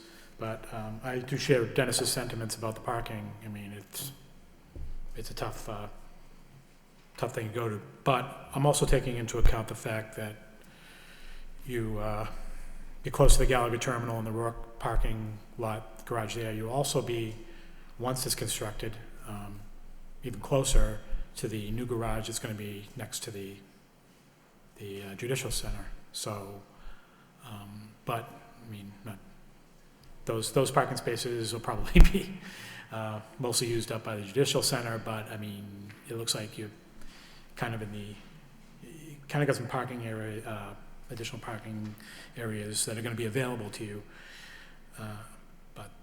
I do commend you too, and thank you for providing the parking study, which was very helpful as well. And it appears in the general vicinity that, although Dennis is right, I mean, just the use of off-street parking, I mean, we try to stay away from that a bit, but I'm just trying to figure a repurpose of this property and this building. This seems like a good step towards it. One question I do have though is you said the possibility of it being handicap accessible at some point. I didn't notice an elevator on the property at all. It looks like it's just all stairs. So The city did make that comment. We addressed it a few weeks ago and basically said, yes, it would be our intent to put a ramp to access the side entrance, and that would really be the only handicap access. There's no requirement for the elevator. I think in our justification, we put the reason an elevator isn't required and why ADA compliant units weren't required and stuff like that. But even though we'd still try to at least get one in. Yeah. What are the units? I mean, the units themselves. So is this going to be? Are these going to be rental units, or is this going to be condos, or are they? No, rental units, sir. Rental units. Yeah, at market rate, it wouldn't be any luxury units such as what is it? The exchange that just went up. Okay. How are the rental units going to be managed? Is there going to be on-site management, or is there? Yes, we would be hiring a management company to deal with all those. Okay. So they're going to live on site? Because it didn't look like there was any process for like an office for the management. Sorry, no, there wouldn't be any management on site specifically. Oh, okay. And if I may address your parking comments, we've been looking through the table of the parking requirements for every type of zone and use, and you're really limited to what you'd use that building without requesting a parking variance. You know, really, if you wouldn't want a parking variance, you'd either leave the building as is, do no modifications, or put in, I don't know, a single family or two family. But, you know, the building altogether is, a couple thousand square feet. So you'd be looking at 4,000 or 5,000 square foot homes. Yeah. No, listen, I agree with you on that. That's why I think in a general sense, we're always looking out for the parking, regardless of where the zone, which zone it is. I mean, but yeah, you're correct in the UMU. It's very, you got limited options there. But and to your point, I do note that yes, Jared in his comments did point out that on 9A that you would be entitled to grandfather of 7 spaces pursuant to the UMU, so you're looking for a variance. The variance would be for 15 spaces. One other thing that they brought up too was also you provide a supplemental narrative with regards to the parking and transportation, and there's other options that are being proposed as far as use of other means of transportation, such as bikes, ride sharing, and all that. And there are some potential suggestions of conditions that staff has asked us to possibly look into. Do you want to comment on that? Yeah, the city was requesting on how we would push the agenda of more public transportation, less cars, or maybe more energy efficient modes of transportation. And we'd be willing to put a bike rack on site. I've shared emails with the city in regards of what type of bike racks they'd want, enclosed ones, that type that you can lock and seal a whole bunch of bikes in. Potential getting a partnership with a rideshare company to possibly offer them a spot on our lot for our tenants to use and anybody else to use. Again, probably try to link up with one of those bike sharing apps that you could have some designated spots on site. We're also looking to maybe do some rent incentives if you don't have a car. Maybe we provide you a bus pass, or we provide you some sort of rent credit. The city did ask for an official, in their most recent comments, they did ask us to address those, and we just haven't had time to address them on paper. Yeah, that was one thing actually that crossed my mind too, and you brought it up, was there was discussion of rental incentives for people who don't have vehicles or don't have cars and will be using other modes of transportation. And I guess that's something you can work with staff on about this. But I mean, generally speaking, I think it's a good project for good reutilization of the property. There were several, as number 11 on Jared's comments, he did propose possibly several comments, possible conditions such as submitted a revised site plan showing location of proposed bicycle parking, pickup drop-off area for rideshare vehicles, state the number of bicycles and other stuff, provide additional details on how you'll implement the rent incentive. So if we condition that, I mean, work with DPD on those, Yeah, if you condition those, I would be able to put up a plan within the next week or so, provide to the city and work with them to see if it's a good option for them. Okay, and I would probably be in support of this, but with the parking issue, I would probably suggest that we would put this on for an administrative review to see how things are going as far as the parking is concerned, and if there's any, because most of the parking utilized is going to be off-street parking. We would like to see, how things are going on that end, and if there's any other, issues with the neighborhood that come up during the process. So I wish you the best of luck. Thank you. Thank you. Thank you, Sean Van. Thank you, Mr. Chairman. Through you, I do have a couple of comments. While I do agree that this is a good reuse, repurpose of this building, and housing and residential dwellings are needed in Lowell, I am a little concerned with the parking, as some of my colleagues have commented on. I think for me, Mr. Chairman, if it was okay with you and my colleagues, I like the idea of one of the comments from transportation engineer from the park department where they say, there should be a shared parking agreement lease, maybe with the surrounding businesses or communities. Like I think you, sir, mentioned maybe leasing some spots from the church or a surrounding business. I would like to see that as a condition if we're going in that direction. But aside from that, I think this is a good project, a good reuse of this building. So those are my only comments, Mr. Chairman. Thank you. Thank you. Any other comments or concerns? So we're looking at some conditions here that come out of the comments and narrative from the city. I do want to say I do appreciate you have a plan, you have due diligence in preparation of our parking concerns, and to have multiple options with biking and ride share, and looking at leasing not only from businesses within the surrounding area, but moving into the downtown parking.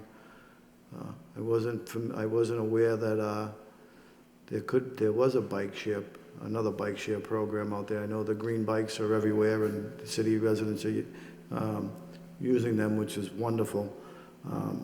There was one project I do recall that had similar thoughts with on-site bike storage. And I think the vacancy credit for non-drivers is very unique, and it may be the wave of the future to reduce that carbon footprint. So I just wanted to make that comment that you are well prepared in that area. Any comments, Dennis? To echo Van's point about some kind of agreement, we have required that in the past. I know that the world is moving away from everyone having cars, but in the city, we haven't adopted that in our zoning. Christine? Exactly. Our parking regulations are very restrictive. So I think I echo Van's request to have some kind of agreement with a site that shows maybe it's the full 15 that at least, maybe it's a portion of it, maybe it's 10, and then there's a version, a 6-month review to see if the 10's even required, kind of thing. Something to that. Mr. Chairman, I'm amenable to that. I think, you know, they need the relief of 15 spots, but some kind of lease or agreement from 8 to 10 to a dozen spots, I think I would be open to that condition as well, Mr. Chairman, and my colleagues, if we all agree. Thank you. Any other comments, Sean? Yeah, I think a leasing of, pursuing a lease of parking is, should be conditioned on this, and I would probably go with less than what the 15 required, and as Van suggested, 8 to 10 is probably, seems like a decent number based on the parking, the off-site parking that you have presented. That seems amenable, but I think we should put a condition on that as well, but I'd be in agreement to that, 8 to 10, so, thanks. Thank you. Any other comments or concerns? If I may? Certainly. To address some of your comments, Chairman, in regards to like bike share programs, if the city doesn't have a bike share program or a company we can work with, we're also thinking of an option is for, you know, the property owner to provide on-site bikes for use, you know, maybe have an area that you can work on the bikes we provide or whatnot.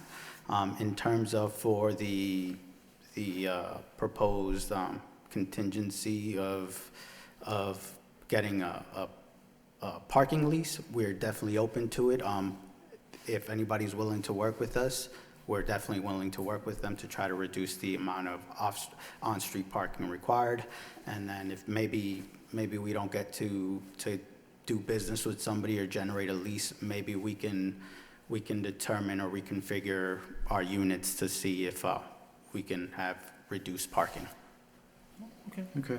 I think that's, you're clearly prepared to move forward with this project. I think the 6-month administrative review is key. I think the bike options are good, and 8 to 10 leasing options within the neighborhood would satisfy. I got a question, Christine. Would they be in the general vicinity or within the, I guess, as the crow flies area of the Rook parking garage to encompass the parking? What parking? The Gallagher Terminal Rook, the Rook parking garage. Would that be within the? I mean, they may be, I can maybe name. 2,000 linear feet, my best guess, but. Yeah. We were at 2,500. Okay. There was another parking lot that we were at 2,000, and then, of course, you can't count the new one that they're about to build, but that one we would have been at like 1,400. Yeah, no, just a thought on that, but, I mean, I would even think, like, if you can get a leasing agreement, I don't even think it has to be one place, one business, if you can get a couple, Yeah. no, two, no, just as long as you have enough parking to cover. I mean, do we want to set a number, do we want to list 8 to 10? I mean, it's kind of keeping it open, do we want to set a general number, or? I would suggest the 15 is what his relief would be. Yeah.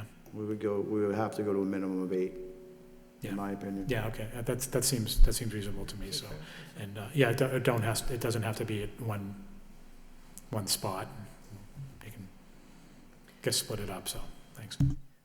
And if I can just add, since we're talking about parking, one comment for the record, 9B about declining to add additional on-site parking in lieu of landscaping. It was the other way around. I fit in as many parking spaces as were physically possible to put there, and then I landscaped what wasn't going to be driven over. So yeah, that's pretty much all we're going to get on this odd-shaped small lot. Okay, great. Well, it's obviously, it's a great use of the property. You have support of the neighborhood business owners. We will look at those two conditions for your lease agreement for parking for 8 and a 6-month administrative review. Any other conditions? Well, also, Mr. Chairman, I think the conditions From the as set out narrative. in paragraph 11 of the memorandum, working with DPD on other options with regards to the comments, based on the comments of the city transportation engineer, other options for, as set forth, so. That would be a total of 3 conditions. Okay. That being said, may I have a motion? Through you, Mr. Chairman, I'd like to make a motion on ZB 2019-40 for 116 and 128 Fletcher Street for a variance approval under section 5.1 for minimum lot area per dwelling unit and section 6.1.41 off-street parking to convert an existing building into 11 residential dwelling units, with the condition that the applicant will seek an agreement for lease parking of 8 spots. The second is to work with DPD with regards to plans on alternative transportation for the residents under paragraph 11 of the comments memo from Jared Alves dated October 10th, 2019. And the third condition was a 6-month administrative review. Thank you. May I have a second? Second motion. I have a roll call. Chairman Perrin, Approve with condition. Member Peck, Approve of conditions. Member Callahan, Approve with conditions. Member McCarthy, Approve with conditions. Member Brier. Approved with conditions. Gentlemen, you've been approved. We appreciate your time and your well-laid-out plan. Thank you guys very much for your time and the approval. Hope you guys have a good night. Thank you. Best of luck.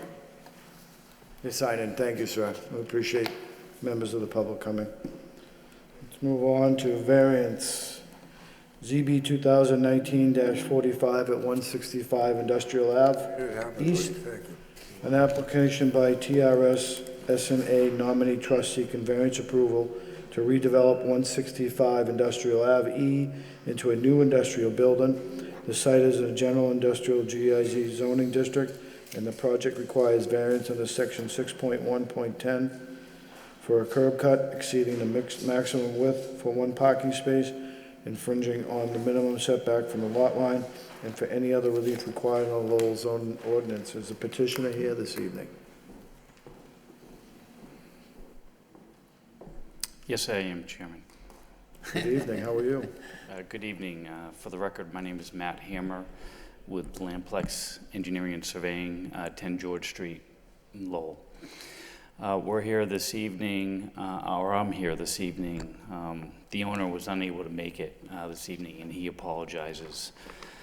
But I'm here this evening seeking a variance per section 6.1.10 under dimensional regulations, for off-street parking for a property here, which is 165 Industrial Ave East. The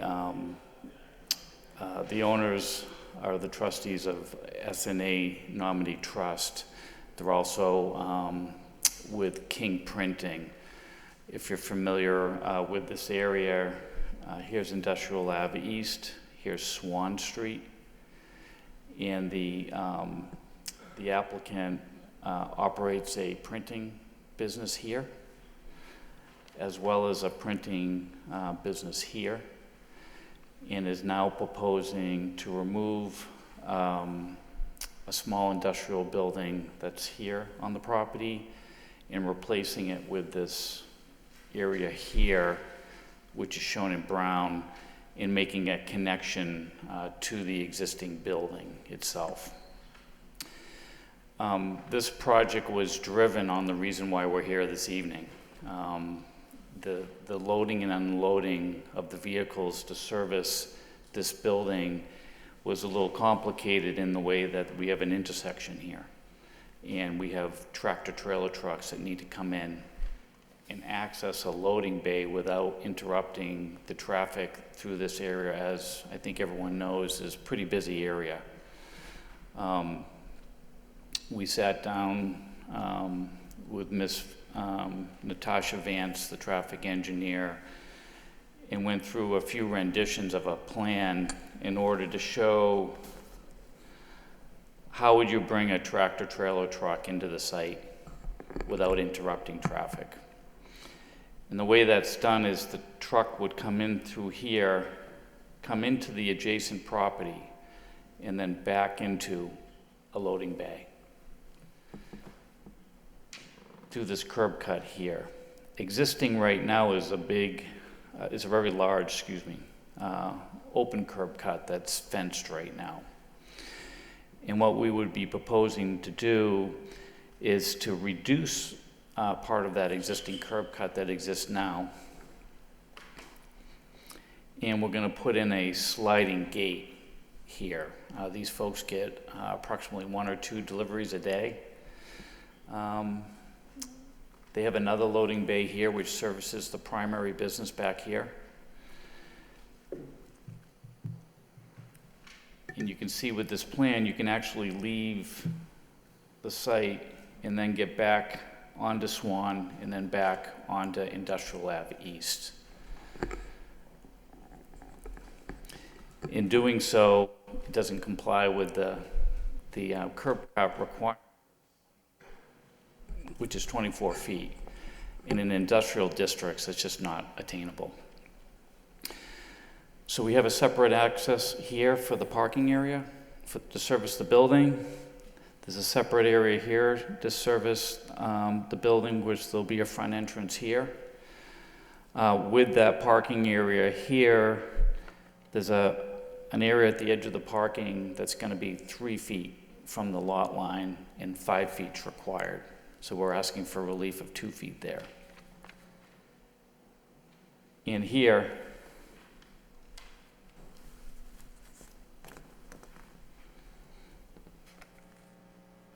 even though we're reducing the curb cut, it's still 71.9 feet. So we'll be asking for our variance for that curb cut there.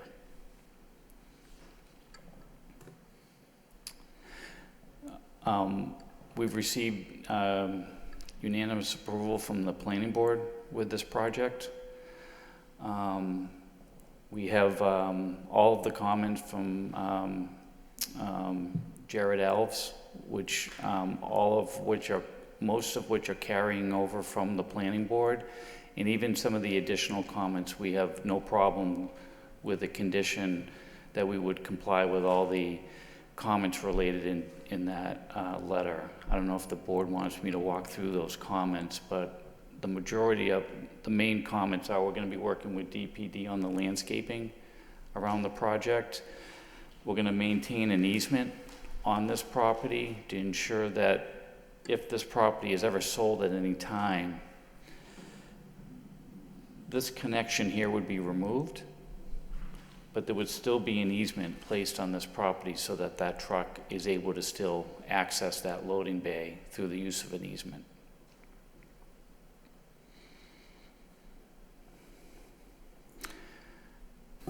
Great. I don't know if you want me to go through the building and the mezzanine and other things related to it. That's primarily that's why we're here asking for the variance. Okay, great. Great, thank you very much.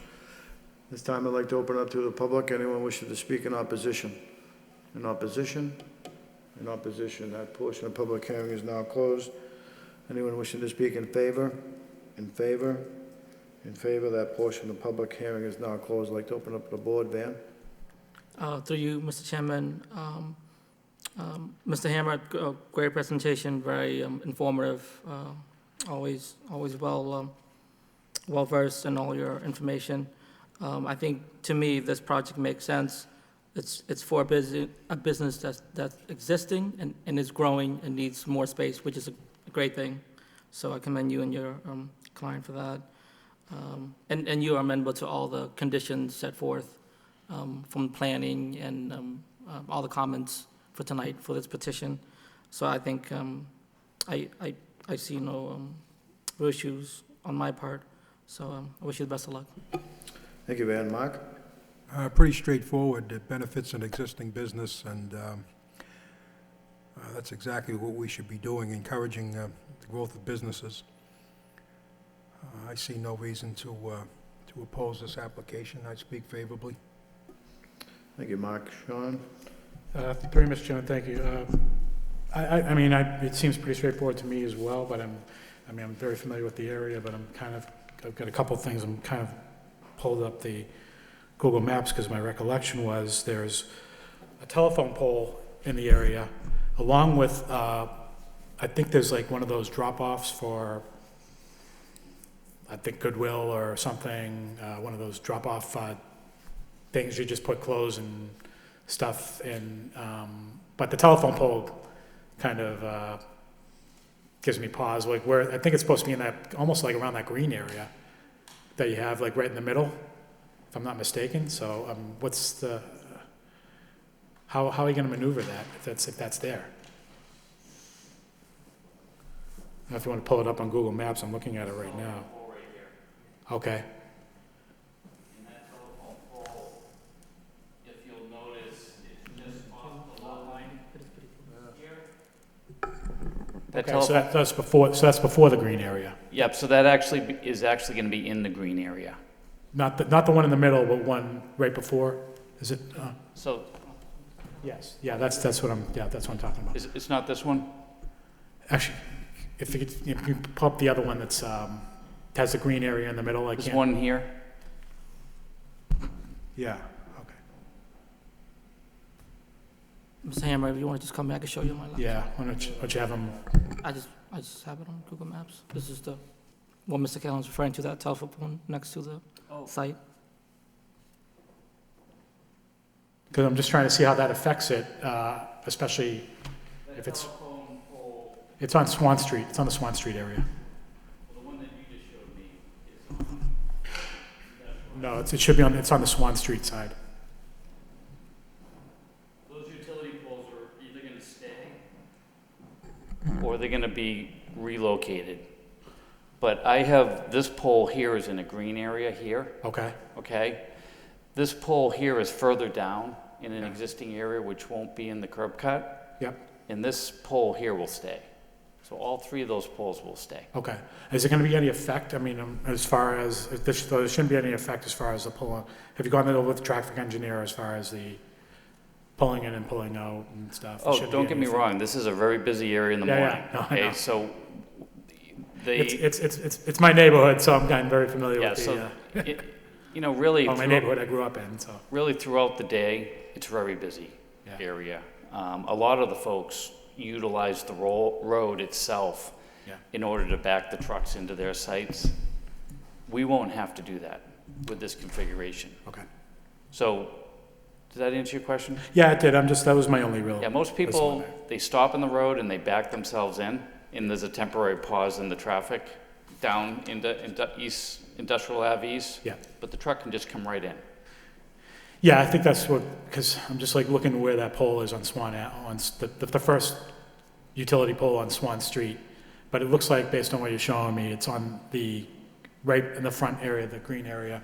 Yeah. Before, right where the truck's gonna pull in. Yep, and they're all in the right of way too. Yeah, so, okay, all right. No, but that's my only real concern. I mean, it doesn't, this seems pretty, like I said, seems pretty straightforward, and I wish you the best of luck. Thank you, Sean. Dennis? Through you, Mr. Chairman, I just have a couple questions, but I echo my fellow board members' comments about this presentation. It's very thorough, and boy, you fit a lot on the site.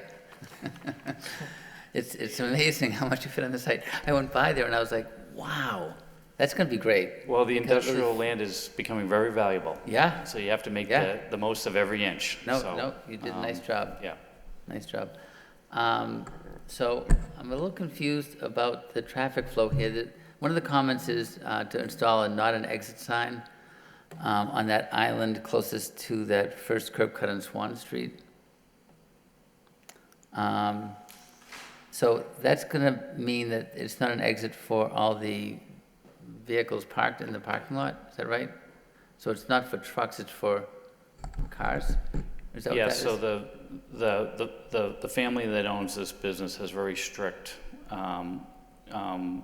ways that the folks that work at the facility utilize the parking. So this is gonna be the primary entrance over here. They're gonna come in and utilize the site and exit back out this way. And signs going to be placed at that little island saying not That's an correct. exit? That's correct. Hopefully that's enough. All right, and then the sliding gate is 71 feet long? Yeah, it's gonna be a very expensive gate. How does it work? It's gonna have post systems on either side that support a cantilevered gate, and they're extremely expensive. But there's a lot of people that come into their existing site that are going by, Patriot Care and everything. Mm-hmm. There's a lot of vehicles that come in and out of their existing parking area, and they're very sensitive about having people circulate in through their site. So they want this closed off. And that'll tie into fencing? So it'll be fencing around the whole site, or just No, the gate? just there's going to be this very expensive cantilevered electronic gate. Okay. Okay. So what happens is the truck comes in. They don't need the gate to be opened. They make the delivery. Mm-hmm. They open the gate. The truck leaves. Then they close the gate. Okay. So there's post. Oh, no, I'm just, so what is it stopping people from doing? Because people can still come into the site at the other entrance. People right? can always come into everyone's site. Yeah, They're just yeah. trying to limit folks from coming into the site by incorporating some signage and some gates. All right, see what works, I guess, but Yeah. it just seems like it's not a complete measure in maybe I don't know how the whole thing operates, but just putting the gate in, but not continuing a fence or. We're not putting a stopping- fence Yeah, around, no. all right. All right. Great presentation. The grades all seem to make sense. That small little pinch point for the additional parking space, I think, is warranted. Thank you. I have no further questions. Good job. Thank you. Any other comments or concerns of the board? With that being said, may I have a motion? For that, Mr. Chairman, Ms. Tammy, you said you're in agreement with all the proposed conditions laid out in the, I just want to read those into the record, so we're all. Absolutely. So the conditions that were proposed pursuant by DPD, that the applicant is in agreement to, number one, the applicant shall provide an easement to permit vehicles using the loading bay at 165 Industrial Ave East to drive onto the property at 171 Swan Street and exit at the property's curb cut on Swan Street prior to the application for a building permit. Number two, the unloading plan is subject to final approval by the city's transportation engineer prior to the application for a building permit. Number three, loading and unloading will not occur more than twice per day with vehicles that do not exceed the size of WB-65 trucks and only during the off-peak hours for traffic on Industrial Ave East and Swan Street. Number four, the applicant shall provide the final swept path analysis demonstrating access to the proposed loading bay prior to the application for a building permit. Number five, the applicant shall submit a revised site plan that shows the correct calculations for the parking requirement prior to the application for a building permit.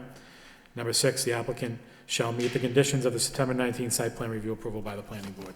And again, you're in agreement with those conditions. So with that, Mr. Chairman, I'd like to make a motion on ZB 2019-45 for 165 Industrial Ave for variance under section 6.1.10 for curb cut exceeding the maximum width and for one parking space infringing on the minimum setback from the lot line with the previously mentioned conditions. May I have a second? Second. May I have a roll call?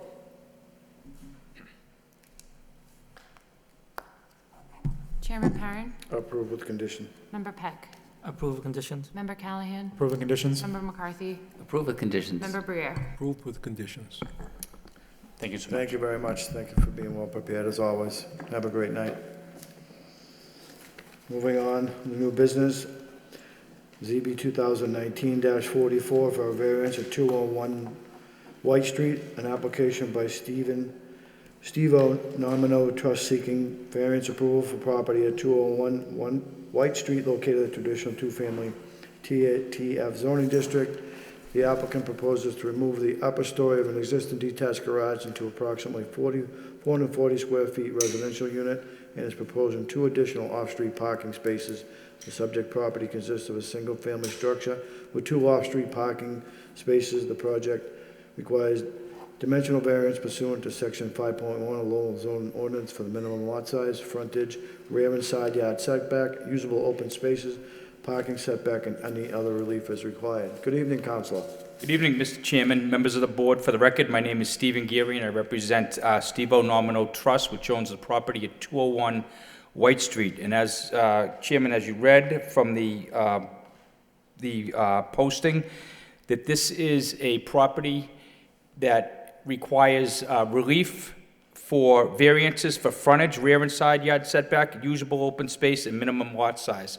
And just by way of background, this property on White Street is a single family in a traditional two-family district. In the back of the property, in a long driveway in the back, is a very well-built garage that my client proposes to put a 440 square foot, 1-bedroom, 1-bath unit above that. And within that, he will have 2 parking spots underneath the garage. So the garage itself will have 2 spots. And as you can see from the plan, there'll be 2 spots to the side. So we actually are not looking for any parking relief. The parking is all satisfied on the property. The relief that we're required to seek is because a lot of what we had there was pre-existing non-conforming. And when you go from a use change, you are required to now meet those dimensional requirements or seek relief, which is what we're doing. So we do need the relief for that property. And we believe that it meets all the criteria for a variance or for the variances. This property, if you got a chance to look at the blue folder that I believe that we handed out, you'll see the various other properties and how they're located and where they're located on the street, the size of the lots, and most of them are in that area multifamily. My client did talk to any neighbors that he could.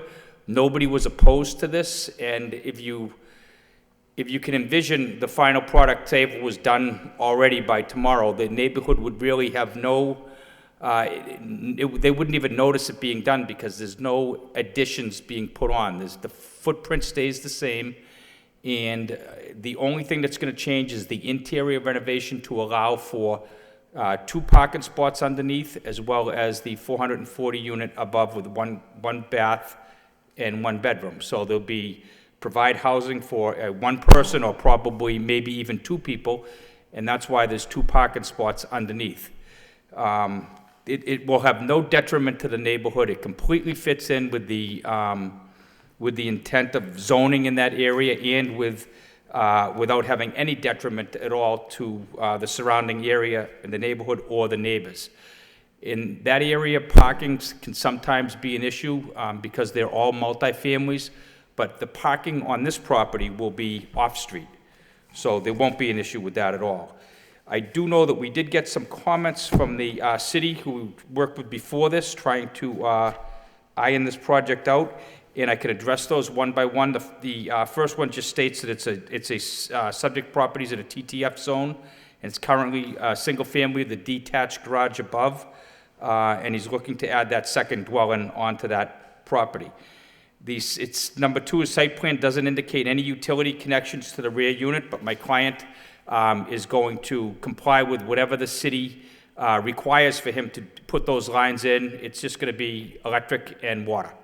That's all that's going to be there. So he'll work with the city and do whatever they suggest on that issue. The third one is that the architectural renderings indicate there's a platform deck with stairs. The egress is not shown on the site plan. And it has to be shown on the site plan. It just didn't catch up. The floor plan didn't catch up to the site plan. So he will have that on a revised site plan and would agree to that as a condition to revise the site plan to show the egress that's consistent with the building code. And certainly he wouldn't be able to pull a building permit or get a CO without having that done properly, including the utilities. The next issue is the board may wish to ask about landscaping details and about the paving. So if you look at the site plan, you'll see in the middle where it says Lot 1 of Land Court Plan, that's all pavement. So when you go in the driveway, that's 10 feet 4 inches wide, you go in the driveway, that's all, there's a lot of area back there. That's paved, and the idea would be that the cars could pull right into the parking lot, and then there'd be 2 parking spots to the left. The only landscaping that would be there would be behind this, and it looks small on this plan behind the 2 parking spots, but that's what they'd use for snow removal, snow storage, I should say, if they didn't have to remove it from the lot, and they'd also use that for landscaping. There's a lot of area there that he can really clean up. It goes down a little bit, and then it could look really good there, and that's probably what he'll do, and he'll agree to work with anybody in the city regarding a landscape project for that small area. The other issue that the city had mentioned was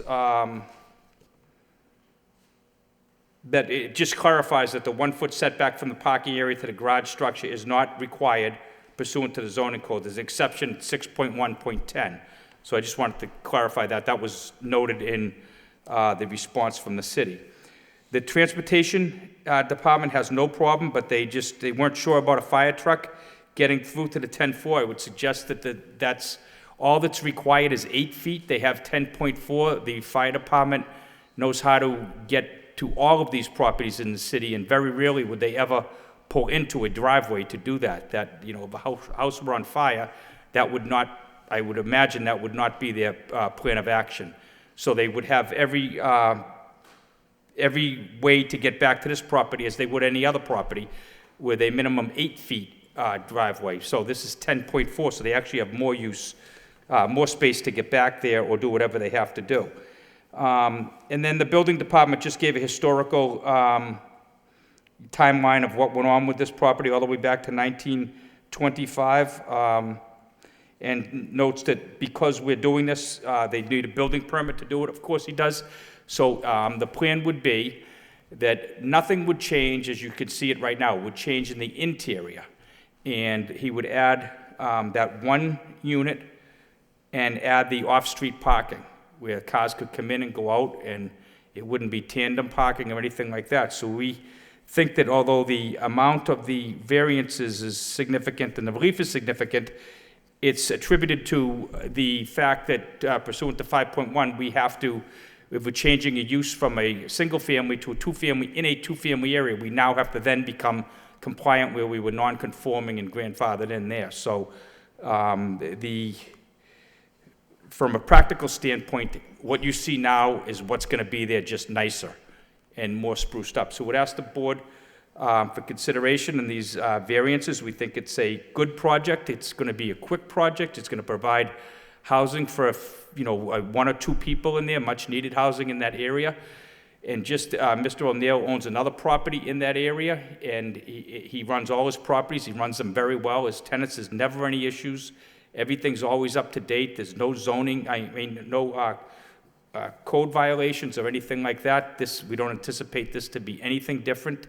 And if you look at the structure that's there, it's extremely well built. It's not like a shed that's there. It's extremely well built. It has good bones, and this property will look even better when it's complete as proposed. And would ask the board to approve these variances, and we're here to answer any questions. Thank you very much, Councilor. Appreciate that.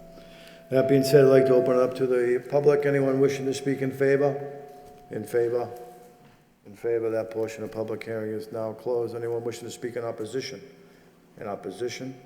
In opposition. That portion of public hearing is now closed. I'd like to open it up to the board. Mark? I view this project as a very efficient use of the property, achieved without any impact to the existing neighborhood character. I speak in favor. Thank you. Thank you, Mark. Dennis? Okay, through you, Mr. Chairman, I have a couple of questions, but I'm just trying to understand the relief that we're looking at here. So the land area per dwelling unit is 4,000 square feet required. We have an existing site that's 4,442 square feet, and we're going to have 2 dwelling units, so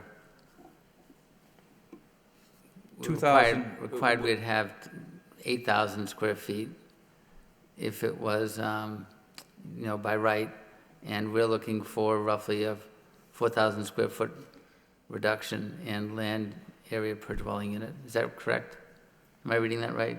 I don't think that's accurate. Good, please tell me that that's not accurate, because it sounds awful. No, we have the lot area, I'm sorry, the land area per dwelling unit is 4,000 square feet. I think what you're talking about is each unit, right? So we're proposing 2,021 square feet, so the relief would be requested would be 1,900 and something, I believe. Does that sound right, Ms. McCall? Yes, the land area per dwelling requirement is 4,000 per unit, but you're providing 2,021 per unit. So your relief is 2,021 square feet per unit, so that's 2 units, so that's 4,042 square feet relief that we're asking for total? No, that's what they have. So 40, oh yeah, so it's perfect. So yeah, you're right. The existing lot is 4,042 square feet. So they need a 2,021 square foot reduction for each unit. Totally They have, 4,000. what they have is also the same amount of square footage that they have is the relief that they need for, yes. Yes. But it's per unit, 2,021 square Correct. feet per Yes. unit, and you're asking for 2 units. Yes. You're asking for total relief, if you add the 2 units together, is 4,000. Yes, 42 it's, square feet. and it's consistent with, if you Lot looked of at the relief. blue binder with the different, it's a lot of relief. And again, A lot the of reason why it's a lot of relief is because we're going from a use change from a one-family to a two-family, so we have to then bring that into compliance. So the relief that we're, That's the only one I have struggle with. yeah, no. That one there bothers me. But if you, and I As we're not- understand, and I understand the number part would.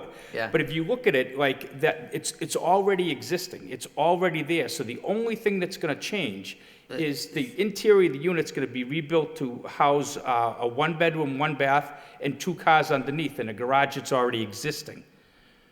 Wait a minute, it's not already there. We only have a 1-family there right now, right? Right, I'm saying the structure is already there. The structure's not gonna be expanded.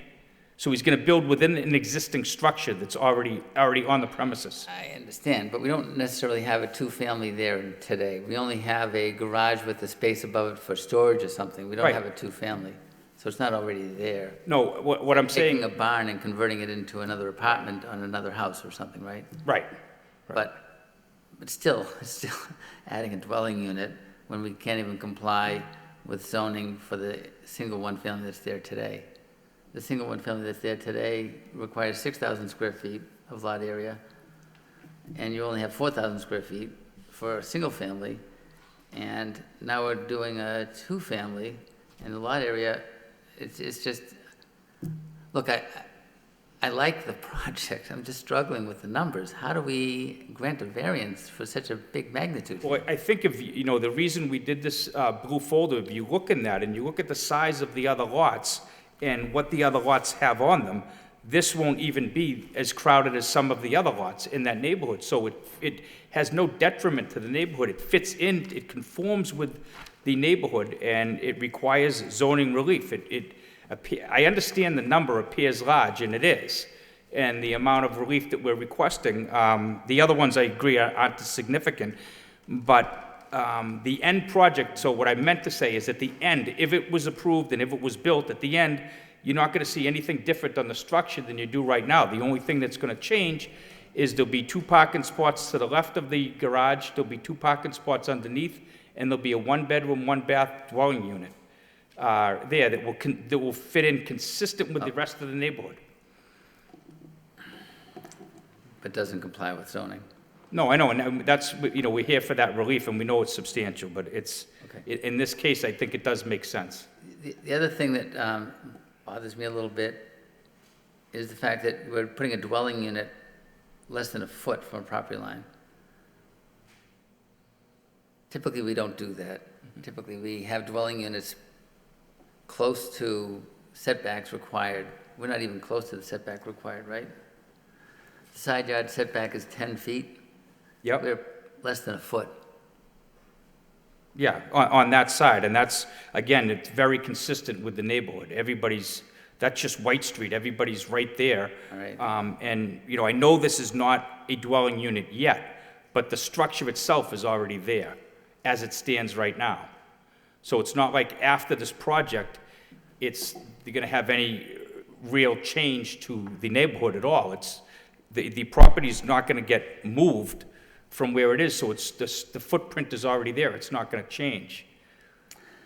I understand the footprint's already there. It doesn't have windows, it doesn't have a stove in it, it doesn't have stairs, it doesn't have dwelling unit stuff, right? Mm-hmm. And you're putting a dwelling unit in a location that's hard to even maintain, never mind put windows on it. I mean, we don't have architectural that say there's windows on that side, but I'm not sure if we do.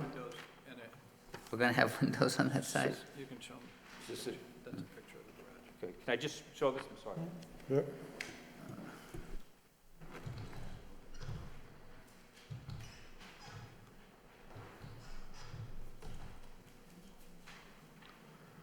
No, it's not. It didn't. Thank you very much. Yeah. Thank you.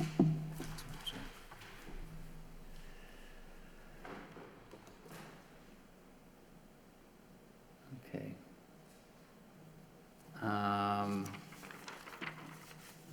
So just to orient myself here, the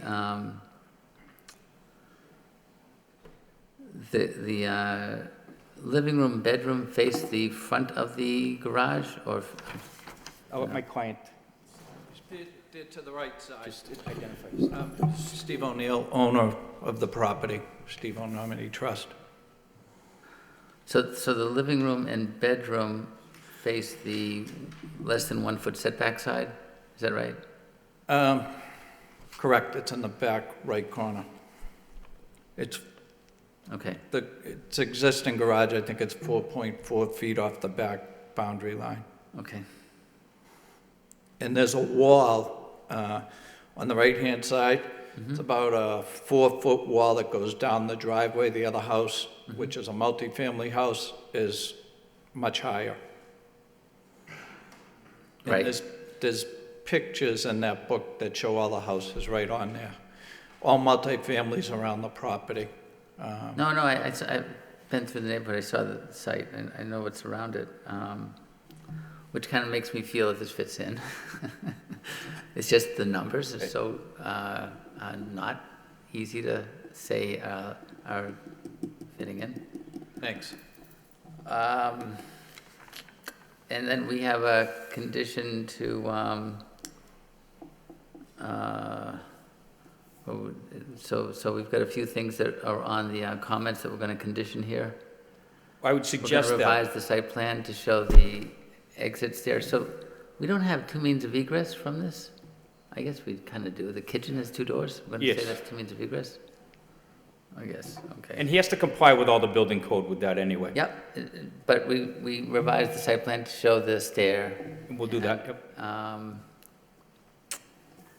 Work on the landscaping. Okay. Boy, oh boy. All right. I guess I'm going to wait for the rest of my board members to see if I can feel comfortable with this. Thank you. Thank you, Sean. Thank you, Mr. Chairman. I had a couple of questions, and I have concerns with this as well. First of all, Attorney Geary, so what's the distance between the one-family dwelling unit and the garage? Because it's not clear on the plans. All I have is a distance from the farthest point of the back of the dwelling unit to the property line. There's nothing showing me what the distance is between, because I'm trying to figure out, looking at the photo that was provided, how cars are going to get in and out of here. if we, you know. Well, you can, so on the right-hand side, you can just drive your car in. Yeah. And that area which says Lot 1, I think it says 50 feet, I think. 29 feet. 29 feet? Okay. To the house of the garage, and you can pull right into the garage, you can pull to the left into the pocket spots, and then you can just back out and turn out. So it doesn't have any issues with getting in and out of the long driveway to the right of this initial structure. And there's no architectural plans for the garage itself as to what the height of the garage is, what the, how much space is going to be in the unit? It's only one proposed? unit, just to clarify, it's only one unit, 440 square feet, Mhm. one bedroom, one bath. You do have floor plans. Yeah, I'm talking about height, the height of the unit. Yeah, from, It is 25.8. Yeah, so there's a zoning chart that you'll see on the left of the plan, and it says what the height is. The building height is 25.8 feet. Okay. The All right. 2 stories, and that's all consistent with zoning. No, because I wasn't sure if that building height, if you're taking, if what some of these are referencing, especially the building height, was the one-family dwelling unit. Mhm. I mean, I can't tell that. I didn't know if that was referring to the garage, but regardless of that, what's the distance going to be as far as the unit itself from the bottom where the garage ends and where the unit to the top of the unit? I don't know what that is. I can't. So you say from the floor of the garage to the unit? From the ceiling of the garage to the top of the unit. Oh, that should be in the floor plans. It's not in the floor plans. There's no elevation plans at all, other than all I have is the zoning chart that says 25.8 feet. I mean, because I think part of my real concern also on this is, it's a very, very small unit, 440 square feet. Mhm. I mean, is there availability for storage? I mean, you have someone living there, is there any availability, they have storage for something? I mean, part of that I'd like to know, especially the height of the garage, I mean, as far as the height of the unit, could give me an idea, is there going to be any availability for storage? So, you can't talk from there. Sir, you need to approach the lectern, thank you. The garage itself to the first floor is 8 feet, and then the walls on the inside are 7 feet 6 inches, and then you have the roof. The height inside the unit. Okay. That's standard, right? That's So standard. the unit itself is Right, there's- 7 feet 6 inches high. That's correct, inside, and there would be room if, could put a scuttle hole up into the rafters, into the attic. Okay. For storage.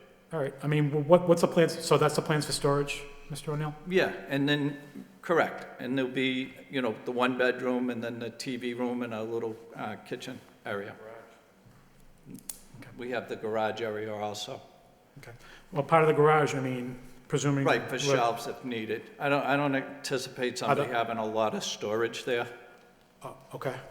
I mean, I guess if this is passed, I mean, would you be conditioning the parking in the garage to be dedicated to that unit? Well, it would be, but I mean, you could put shelves in there and have storage. No, I'm talking about the parking in the garage only be dedicated to the unit in the garage. Correct. Would you be agreeable Either to that? spot. That's correct. I have 4 parking spots. Either, if you want them in the garage, they'll be dedicated right for that unit. Are you suggesting a condition? The answer is yes, if you are. Yeah. Yeah. I mean, I'm struggling with this as well. I mean, maybe council, I'm going to go over this real quick because I'm trying to figure out what exactly is a special hardship. This is it's dedicated to one family. I understand it's in a traditional 2-family. The unit is going to a detached dwelling of the single family unit. Right. The proposed unit. So what is the actual hardship? It's owing to the shape of the lot and the structure. So this lot compared to the others, and again, you have the blue book, it has the lot in the front that's first of all a single family as opposed to the 2 families that are there. So that's different than there's the structure in the back. So owing to that, it still maintains the integrity of zoning in that area because we're going for a 2-family, which it's in a 2-family zone, and it will have no detriment to the neighborhood. So it actually meets the hardship requirements dead on. Well, my next question, I think you mean public good, but my next concern is the intent of zoning. I don't know if the intent of zoning on a two-family the intent was to have two separate units in a two-family. I Well, mean, it doesn't seem to me that that's what the intent really is. And that's kind of what I'm struggling on a bit here. I don't know anything. But the intent of, well, so if I could just, my thought on it, it's a two-family zone, and we're proposing a two-family project. Yeah. And that's, you know, this project is gonna be less dense than many other projects around there. There are some 6 families, some multifamilies with no room at all. So, you know, they still, none of them would meet any of the zoning right now, but the neighborhood still, you know, moves on in harmony, and this won't change that. And that's what I mean about the intent of zoning and the, that it meets the requirements. Okay. And it's really, you know, it's not a huge unit, but that's the point, right? It's not a huge unit, so it's not a huge encumbrance. It's gonna provide a very nice one-bedroom, living room, kitchen, nook, and bathroom for one or two people there. So there shouldn't be any traffic concerns, and I think the Transportation Department noted that they didn't anticipate any traffic concerns. All right, I'll listen to the rest of my fellow board members, so, thank you. Thank you, Sean. Van? Through you, Mr. Chairman, while I do share some of the concerns and comments of my colleagues, you know, I do believe that the conversion of this single family into a two-family structure on the site would fit in with this specific zoning for this area. You know, I know they're seeking a lot of relief, but I think to me, all the neighbors, well, there's no butters in opposition, so I'm assuming all the neighbors are in favor. And Mr. Gary did say that he's amenable to any conditions or any kind of comments we need to get this project up and going. So I think for me, I think this is a palatable, appropriate project for this traditional two-family zoning district. So those are just my thoughts, Mr. Chairman. Thank you. Thank you, Van. Any other comments by the board? So it appears we have some conditions, both through concerns of the board and the narrative.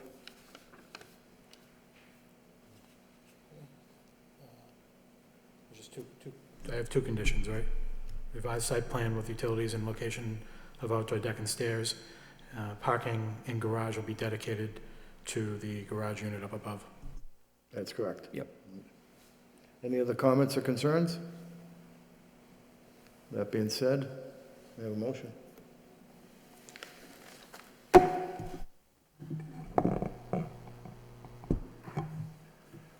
Sorry. Through you, Mr. Chairman, I'd like to make a motion on ZB 2019-44 for 201 White Street for a variance approval. For the renovation of an upper story and existing detached garage into approximately 440 square feet residential unit. Variances pursuant to section 5.1 for the Lowell zoning ordinance from minimum lot size, frontage, rear and side yard setbacks, usable open spaces, parking setbacks, and other relief required. May I have a second? With the conditions to provide a revised site plan with utilities and locations of outdoor deck and stairs, and parking in the garage will be dedicated to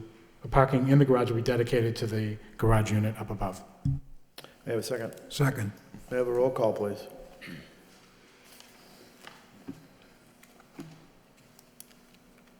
Chairman Perrin, Approval conditions. Member Peck, Approve of conditions? Member Callahan, Denied. Member McCarthy, Deny. Member Briere. Approve the conditions.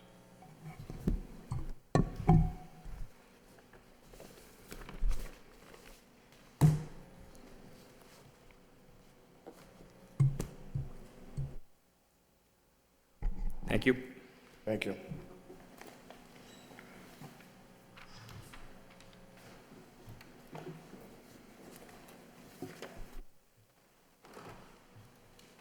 Thank you. Have a good evening.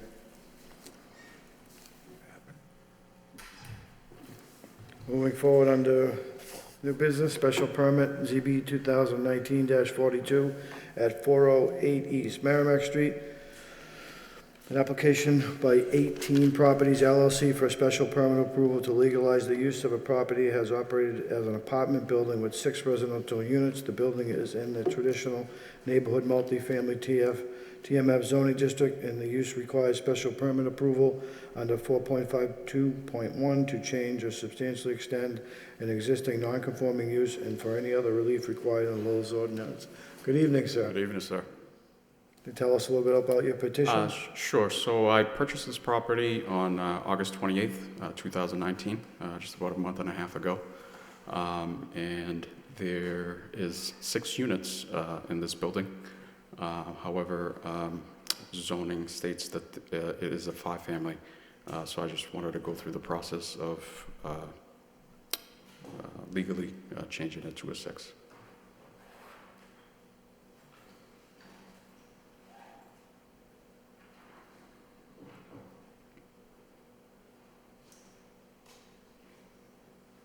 Thank you.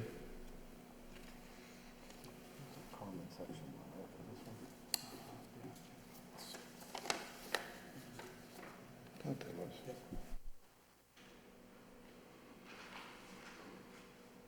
So you receipt of the project summary and the comments from DPD? I did receive it, yes. Have you reviewed them and prepared to sir. speak to them? Okay, thank you. That being said, I'd like to open up to the public. Anyone wishing to speak in favor? In favor? In favor. That portion of the public hearing is now closed. Anyone wishing to speak in opposition? In opposition? In opposition? That portion of the public hearing is now closed. I'd like to open it up to the board. Van? Through you, Mr. Chairman, first of all, congratulations on your purchase. Thank you, sir. It's always awesome thing to be a homeowner. So you're in the process, you bought it as a 5-family? Correct. And you're trying to, and you Yes. believe it to be a 6-family? Yes, so the building, when I viewed, when I went to the showing, it was 6 units. Listed as a... Yeah, and they, so the fire department, before the transaction went through, had to remove the 6th tenant that was there, and also they removed the cabinets and the plumbing for the kitchen, to go through with the sale. Okay, thank you for that. Okay, those are all the questions and comments I have at the moment, Mr. Chairman, but I reserve the right to comment later if need be. Thank you, sir. Thank you, Van. Sean? Thank you, Mr. Chairman. Yeah, I understand the situation, but I'm kind of trying to wrap my head around. So the unit, the plan you provided, it's not a full plan. It only provides the lower level. It's at the lower level, Unit 1, and where Right. Unit 6 previously was? Correct, so the unit in question is Unit 6. Yeah. And it's a studio unit Okay. on the first floor. So what's the dimensions of that unit that It's was? approximately 320 square feet. 320, okay. And is it already, so when you purchased the property, the 6th unit was already demolished, it was already taken out? Is that what? Yeah, so the only thing they took out was the cabinets were taken out of the Yeah. kitchen, and the plumbing was plugged. Okay. Christine, do we have any indication from how long this, I guess apparently this building was operating as a 6-unit apartment for quite some time. Do we have any indication how long that was going on? We do not have a copy of the assessor's record for this property, but we can get it to the board if you want to review it before you make a decision. Yeah. Maybe something I might want to see, but I mean, So honestly speaking, I mean, a smaller unit like that. So I do have some pictures that indicates that this has been operated for at least 5 to 10 years. It was operated as a 6-unit. Okay. Yeah, if you want to submit them, we'll take a look. Sure. Do you want me to Come on. Yeah, they can approach, bring them. Thank you.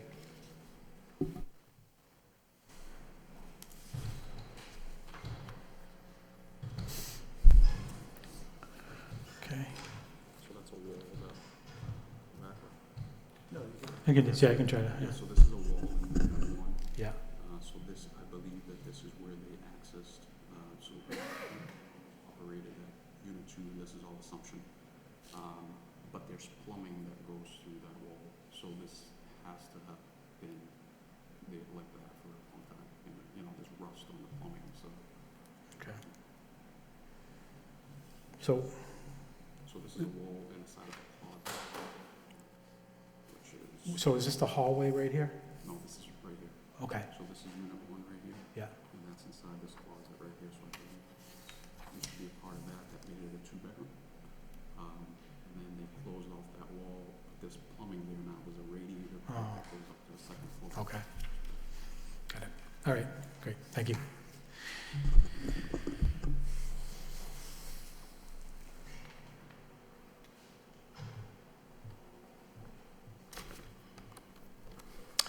I'd also like to see the existing units, like a layout of the existing units on the 2nd and 3rd floor, and see how this, I mean, how this all factors in as well. Not that I don't, trust these, but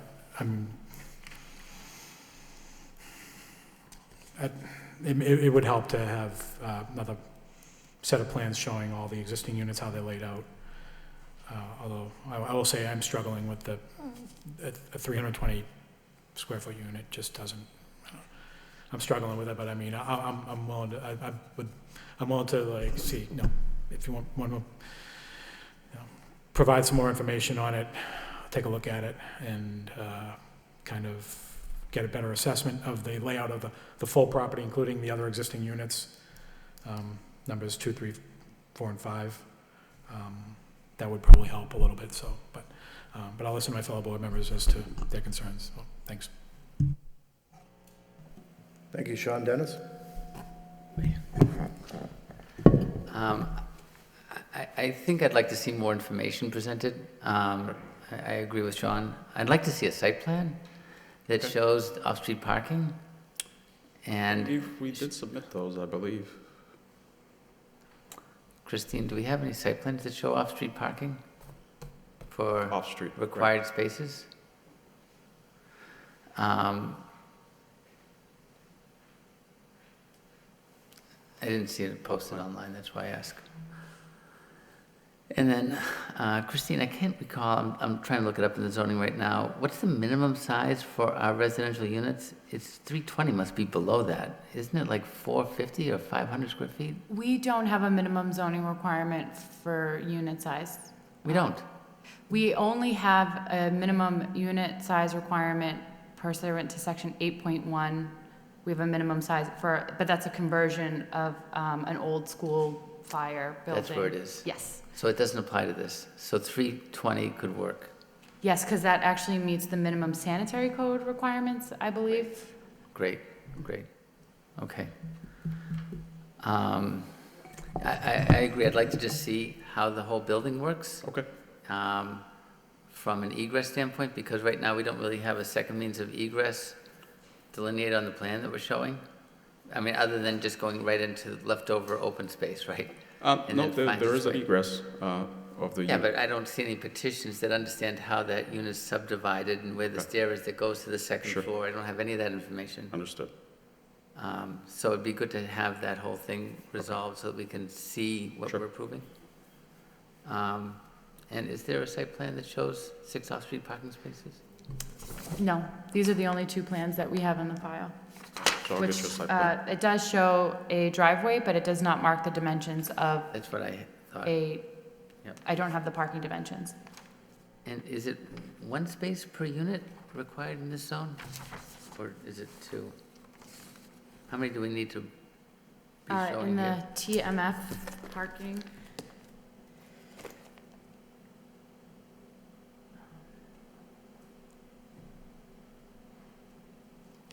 it's 0.75 per bedroom or 2 per dwelling unit, whichever is greater.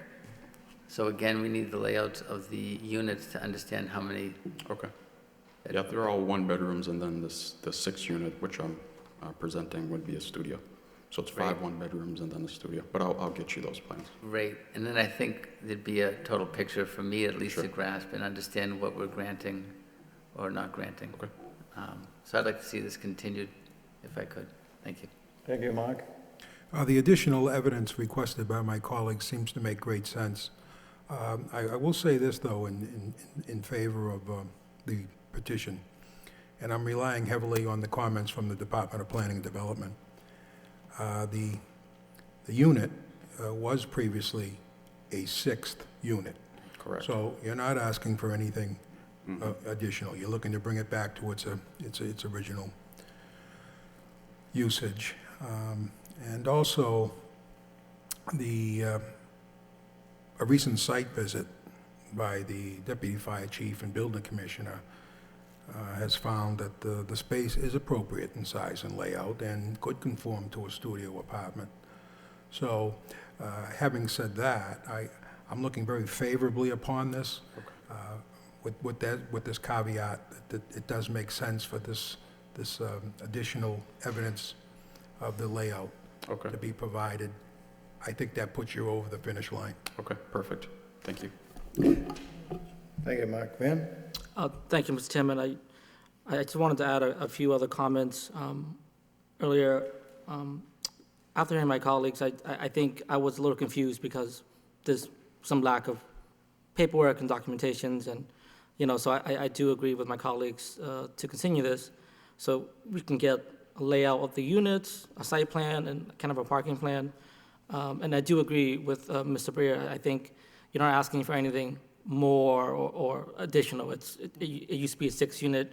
You're just asking to bring it back to the 6-unit. But I think we need more information, or I need more information. So that's why earlier I sound like I wasn't sure. But if you get more information, I also would probably be in favor of this petition as well. So wish you the best of luck. Thank you, sir. Chairman. Thank you, Van.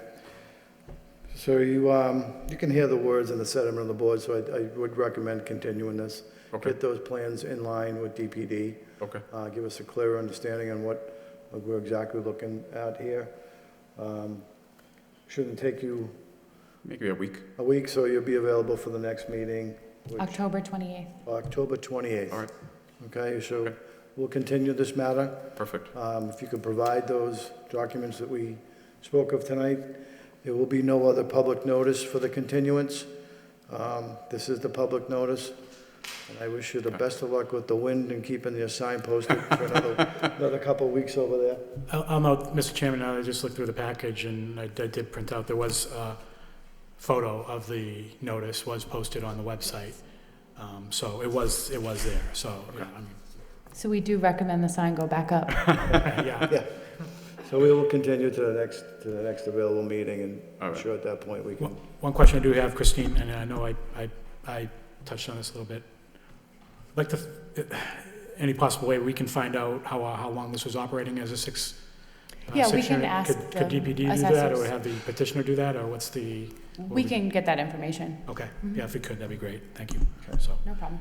Being said, can I have a motion for continuance? through you, Mr. Chairman, on ZB 2019-42 for 408 East Merrimack Street.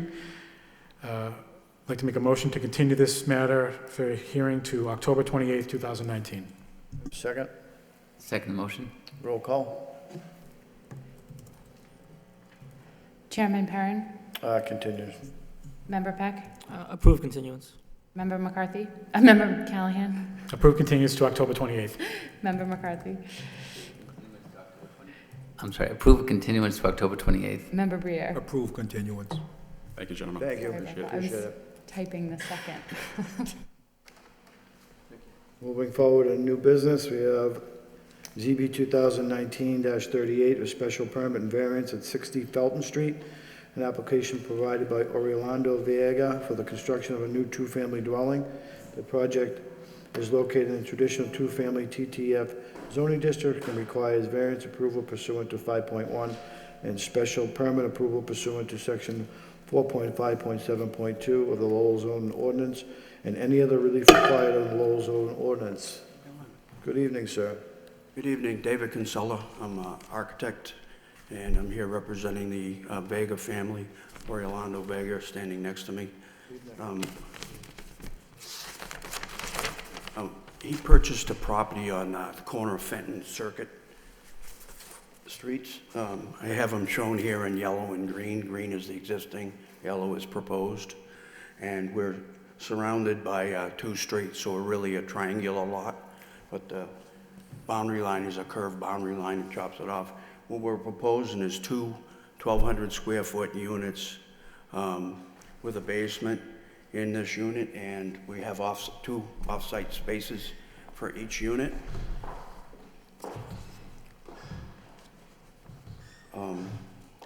The existing neighborhood is primarily, thank you very much. Thank you. Thank you. The existing neighborhood is, I would say, all 2 families. There is 1 3-family on Circuit Avenue, directly across from the property. As you can see in the diagram, the green area is the existing house. It's abandoned, it's dilapidated, and we're proposing in the yellow 2 2-family units at 1,200 square feet, total 2,400 square feet. Mr. Vega has taken our advice as to putting the driveways on the Circuit Ave side. We did that because that's the longest side of the triangle, and we're able to get the most frontage and the 2 parking spaces. We did try it on Fenton Street, which is the address of the property. So as a result, we're coming up with, depending on your point of view, a rear or side setback that is non-conforming and a front setback on the Fenton Ave side, which is 6.8 feet. That is non-conforming. Our FAR is 0.47. Our existing lot size is 50,000.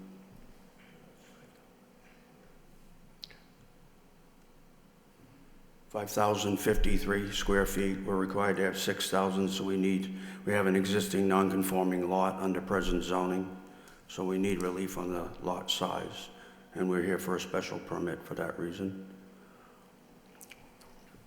Thank you very much. Just if I may, this is the proposed, Okay, yeah, I was gonna... a very traditional looking 2-family house, totally appropriate with the neighborhood, and what we attempted to do is to push it to the center of the lot to leave a lot of green space around it. It'll be landscaped with a lawn, at least a lawn. And there's, 2 off-street parking spaces per unit. Thank you very much. Yep, you're welcome. At that point, I'd like to open up the public hearing. Anyone wishing to speak in favor? In favor? In favor? That portion of the public hearing is now closed. Anyone wishing to speak in opposition? In opposition? Mr. Chairman, we got letters from 6 abutters in favor. May I present them? Certainly. Thank you very much. So anyone else, anyone wishing to speak in opposition? In opposition? In opposition? That portion of the public hearing is now closed. We are presented for the record tonight with 6 letters of... The letters are all the same language, but they're signed by different people at different addresses on Circuit Ave. Circuit Ave. So all these letters are for affirmation of this project on Circuit Ave. We'll submit those into the record. Thank you. That being said, I'd like to open up to the board. Sean? Thank you, Mr. Chairman. I don't really have any questions or comments or concerns on this. It's an odd-shaped lot, so you do have a hardship there. Seems like based on what was previously sitting there and what you're proposing, you actually say it looks like you're saving a little more space. So I don't really have any objections to this, and I wish you the best of luck. Thank you. Thank you, Mark. I just had a curiosity. The comments suggest that you propose the usage of bollards at the end of the driveway? Yeah. How did you choose that? Well, we put those in just as a way to keep the cars from hitting the house. Right. The engineer actually proposed them. Well, that's typically seen on a, commercial property or whatnot. Is it so? It seems like kind of out of sorts. We're okay to use other measures, more residential in scale, like a curb or a landscape. Yeah, that'd probably be more garden or pleasing something. to the eye and, Yeah. We don't have a problem with that at all, I don't believe. no, it's not a major concern, but I did have that question as to why you would utilize that. It was like, how did you, unless there was something structural that you were protecting, or you needed this type of heavy barrier, why would you be using that? I didn't propose it as, we changed engineers midstream, and I got the drawing at the last minute, and it was on there, so I had to live with it for the purpose of the hearing. But we would landscape it and delete the bollards if the boards. I think that makes a lot more sense. Yeah. If my engineer had recommended bollards, I would have changed in midstream too, yeah. Yeah. Thank you, Mark. Dennis? You're welcome. Boy. All right, through Mr. Chairman, I just have a couple questions. Again, we're looking at minimum lot area of 4,000 square feet per dwelling unit. And we have a total of 5,000 square feet? 5,053. So we're looking for relief of 3,000 square feet? Correct. Okay. And then the front yard setback, I understand you have 2 front yards. Never an ideal scenario. But you've chosen to only provide 6 foot 9 inches or so? Yeah, that was because the Circuit Ave side, in order to comply and get our parking there, it required us to push the building back. We're a very modest three-bedroom unit. It really crowds that corner. So I came down, was it Felton? What street are we on? Felton Street. So I came down from Boylston. So I kind of hit the corner dead on. And so I was just thinking this house so close to that corner is going to feel very different than anything else in the neighborhood. Well, we agree, and in the green here, the green is the existing house. It's right on the property line, and that's why we propose to push it away from the property line. It's only a single story, though. This is a 2-story. This is two-story. double the height, and you're really up close to Felton. Not quite as close as the existing, but it's substantial. And the other properties are, a full driveway back from the street, so they have a full, 20 feet or so. If it's of any interest, we have green space outside of the property line that adds additional room between the edge of pavement and the property line. So it's a little bit, the drawing is deceiving in that there's about 10 feet of space outside the property line. I believe you see that in your packet. You're right. Thank you. I should have picked up on that. That's a great point. The edge of pavement is quite a bit further, especially as it gets to that corner at Circuit. There's a lot of room there. We inherited the shape of the lot, and so we're trying to conform to the zoning as much as possible. We put the smallest possible, well, you could go smaller, obviously, but we think a 3-bedroom unit is appropriate in the neighborhood. So that's what we're shooting for. We're not building a McMansion or anything like that. It's a basic 2-family. Right. Okay. There are a lot of single families in the neighborhood.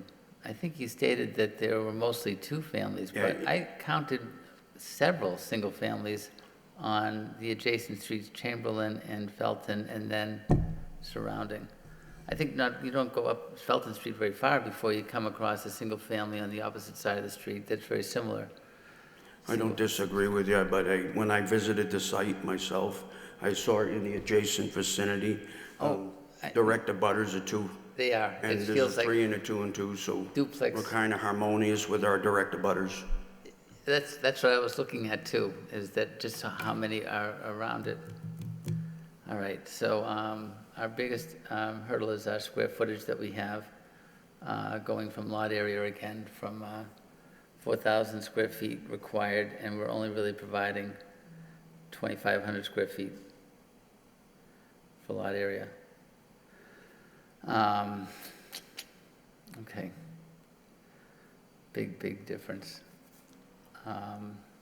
Nice project, though. Thank you. And I think you did a nice job with the site. I'm glad you turned it to circuit with the driveways.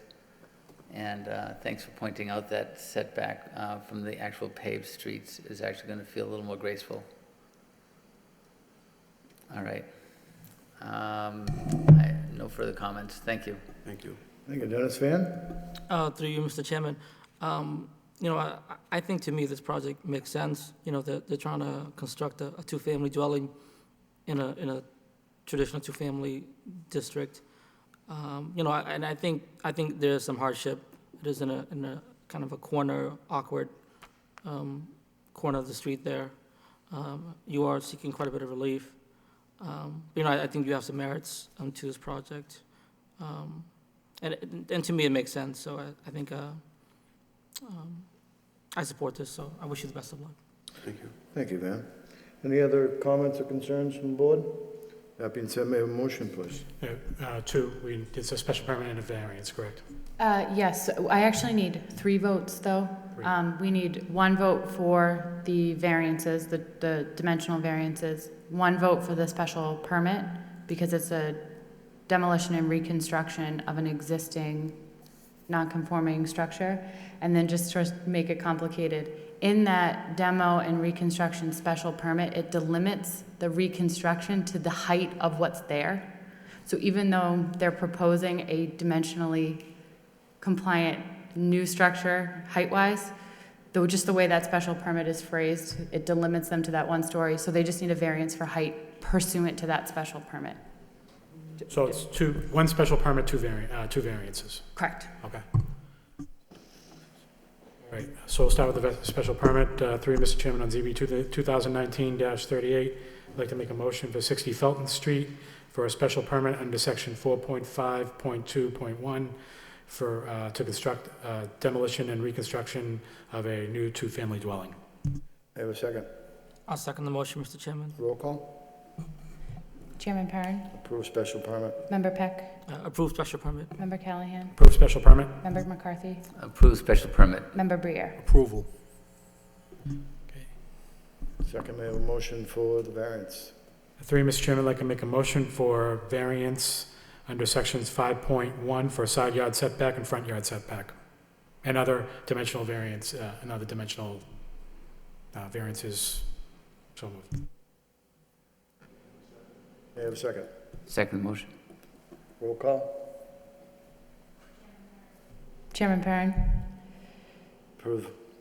Member Peck, Approve the variance. Member Callahan, Approve variance. Member McCarthy, Deny. Member Briere. Approval. One more, right? Yep. So Being said, can I have a motion for a second variance? through Mr. Chairman, I'd like to make a motion for a variance for height restriction, is that what it is? Yeah. For height restriction. The height pursuant to the special permit. Is that So pursuant to the special permit?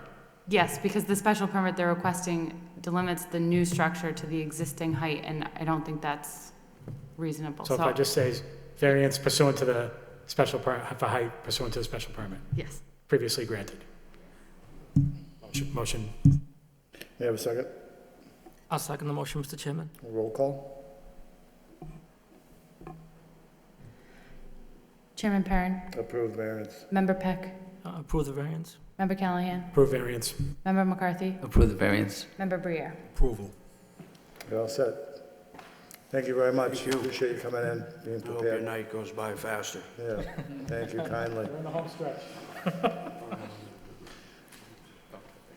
Moving forward under new business, ZB 2019-39 for special permit and variance at 1141 Bridge Street, an application by Back Bay Sign for People Realty to install 1 internally illuminated wall sign that does not front a parking lot. Good evening, sir. Good evening. How are you? I'm great. Good to see everyone again. So I'm Jason Perillo with Back Bay Sign Company here tonight for People Ready. This is an internally illuminated wall sign that is in the plaza that also has Smiley Dental This is a internally illuminated set of channel letters that fits nicely within the sign band. There's other illuminated signs in the immediate area, so we feel like this sign fits the character of the neighborhood. And I'd be happy to answer any questions the board has. Thank you. Just for the record, we have a property owner's letter authorizing the use of this sign. And that being said, I'd like to open up the public. Anyone wishing to speak in favor? In favor? In favor? That portion of the public hearing is closed. Anyone wishing to speak in opposition? In opposition? In opposition? That portion of the public hearing is now closed. I'd like to open up the board. Dennis? Through you, Mr. Chairman, I'd just like to make a couple of comments, but I think the graphics here are terrific, and I appreciate the scale that you used, fitting that all in the freeze board. So you're using white outline letters for people on a white background.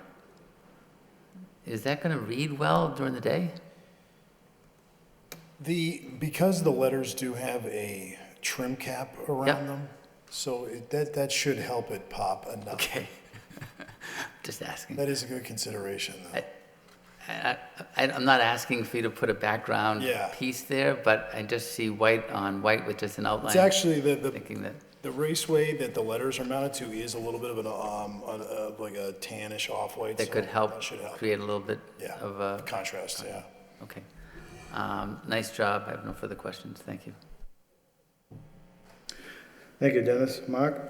Straightforward petition, no questions, Mr. Chairman. Thank you, Mark. Sean? Through you, Mr. Chairman, thank you. A couple of questions. What do you know what the hours of illumination are proposed to be? The hours of the business are, I believe, 5 a.m. to 6 p.m. Monday through Friday, and then 6 a.m. to 10 a.m. on the Saturday. So we'd like to at least keep the sign lit an hour before and an hour after. Yeah, that's normally the way we'll. So it's what, hour before. I expected that. Dusk or open. Hour before dawn or opening, whichever comes. Well, first, right? First, or no, hour at opening, right? Oh, right. Opening to dawn. Opening to dusk or closing. Hour after dusk or closing. Right. That's Right, so your desk time is being an hour or closing, so you're going to extend into, you're going to start early and end late in the summer. Exactly. Okay. Also, the other $24,000 question is always LED lighting. Yes. Okay. Great. Oh, and there was one more comment. I know that was DPD brought up was about the rendering shows some window signage. Yeah, and we're going to make sure that complies with the 30% limit. Okay. We haven't done that calculation yet, but we'll make sure that complies. Okay. We don't need to condition that, right? No. So, okay. Other than that, yep, straightforward. I wish you the best of luck. Thank you. Thank you, man. Through you, Mr. Chairman, pretty straightforward, signage, and it fits in line with marketing and the building and everything. Wish you the best of luck, sir. Thank you. That being said, you have your opening and closing hours. I'm sure you'll put on a timer. Yes. Move forward. May I have a motion? Through you, Mr. Chairman, I'd like to make a motion on ZB 2019-39 for 1141 Bridge Street for a special permit to install one internally illuminated wall sign with the condition that illumination of the sign will be off 1 hour after closing. May I have a second? Second. Roll call.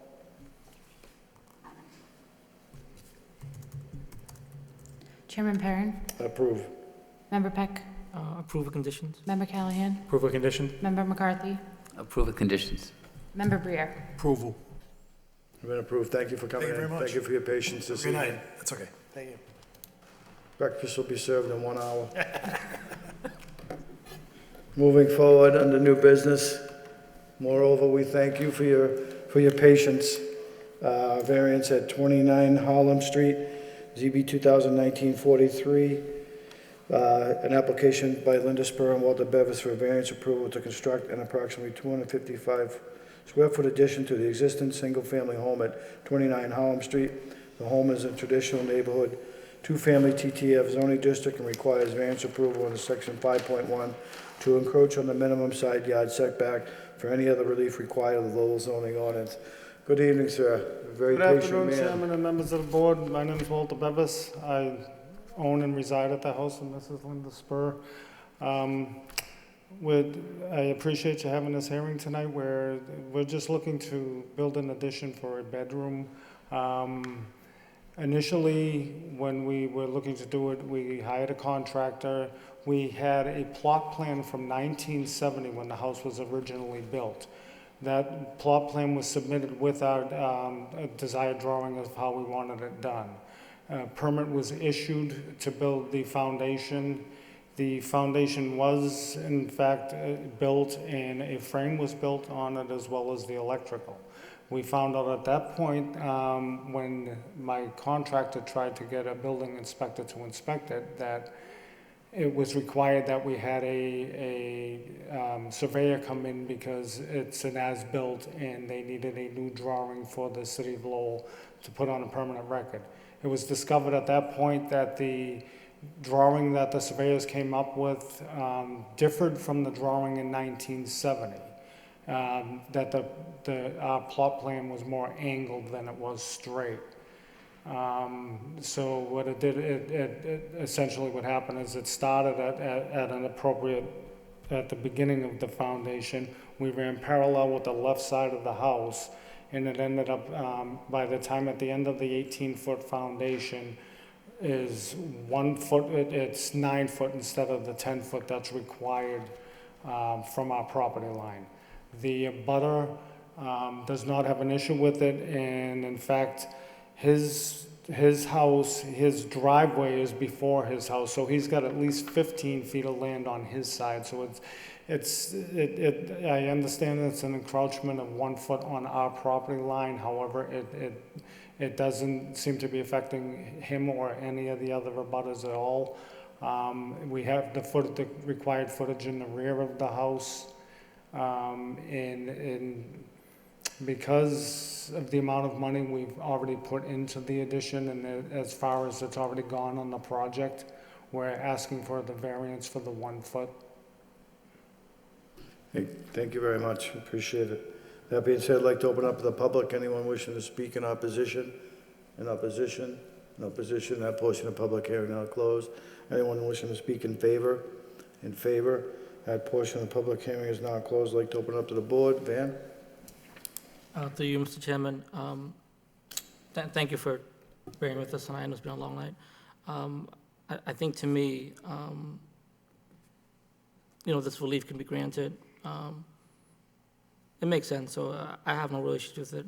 I wish you the best of luck, sir. Thank you. Thank you. Thank you, Van. Mark? Being that there will be no encroachment on your abutter, I think the appropriate relief can be granted. Thank you. Thank you, Mark. Dennis? Through you, Mr. Chairman, I just have a couple comments, but I agree. The relief doesn't seem like it's substantial to warrant any changes here. But I was surprised when I went out to the site. I hadn't read the comments, and so it said it's already built. It's another one. And then I read the comments and understood your predicament. Yeah, it was a very unfortunate predicament. It was unknown to us, like I said, from the original plot plan, that it was going to differ when they did this. Had we known that, I mean, I obviously wouldn't have had any issue with moving it over 1 foot. Unfortunately, it seems to be a little late in the game to be able to do that. Right. It's just one of those things to caution people on when they're that close to the dimension requirements. It's better to have it checked early rather than checked later. I agree. Yeah. But I see no problem with this. Thank you very much. Thank you. Thank you, Dennis. Sean? Thank you, Mr. Chairman. I don't see any issues with this as well. It's a very minimal request of 1 foot. And thank you for coming before the board and trying to get this straightened out, and obviously doing everything the right way. We're trying to do what's right. Yep, absolutely. But we appreciate it, and I wish you the best of luck. So thank you. Thank you. So you've heard the words of the board. We appreciate your patience tonight. I'd like to say you saved the best for last. However, I think we all just want to leave at this point. So we'll seek a motion. Through you, Mr. Chairman, on ZB 2019-43 for 29 Hallam Street, I'd like to make a motion for variance under section 5.1 for a minimum yard setback to construct an approximately 255 square foot addition to the existing single-family home. May I have a second? Second motion. May I have a roll call? Chairman Perrin, Approved. Member Peck, Approve. Member Callahan, Approved. Member McCarthy, Approve. Member Briere. Approval. So you've been approved. We wish you the best of luck over there. Great, thank you very much, I appreciate it. Have you. yourselves a nice night. Night, ma'am, thank you. Moving forward under notices, I see we have a myriad of notices for next meeting. Any other further comments from the board? Do you want to mention something?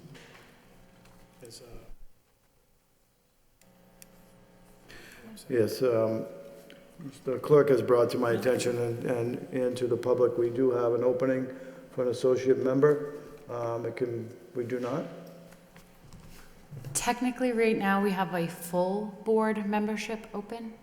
A full board membership? Yes. So I'd like to make notice to the public that we have a full board membership open at this time. Anyone wishing to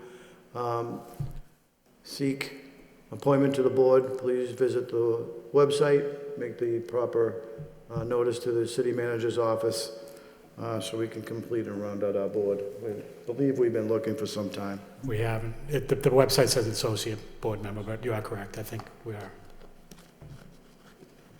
Not going to comment further. Just the website says associate board member, but just yeah. Thank you. Any other comments? May I take a motion for adjournment? Through you, Mr. Chairman, I'd like to make a motion to adjourn. I have a second. Second the motion, Mr. Chairman. The meeting has been adjourned. Thank you very much. Christine, it's nice to have you back in the chambers this evening. I'm sure you picked the right one. Have a good evening. Motion's adjourned.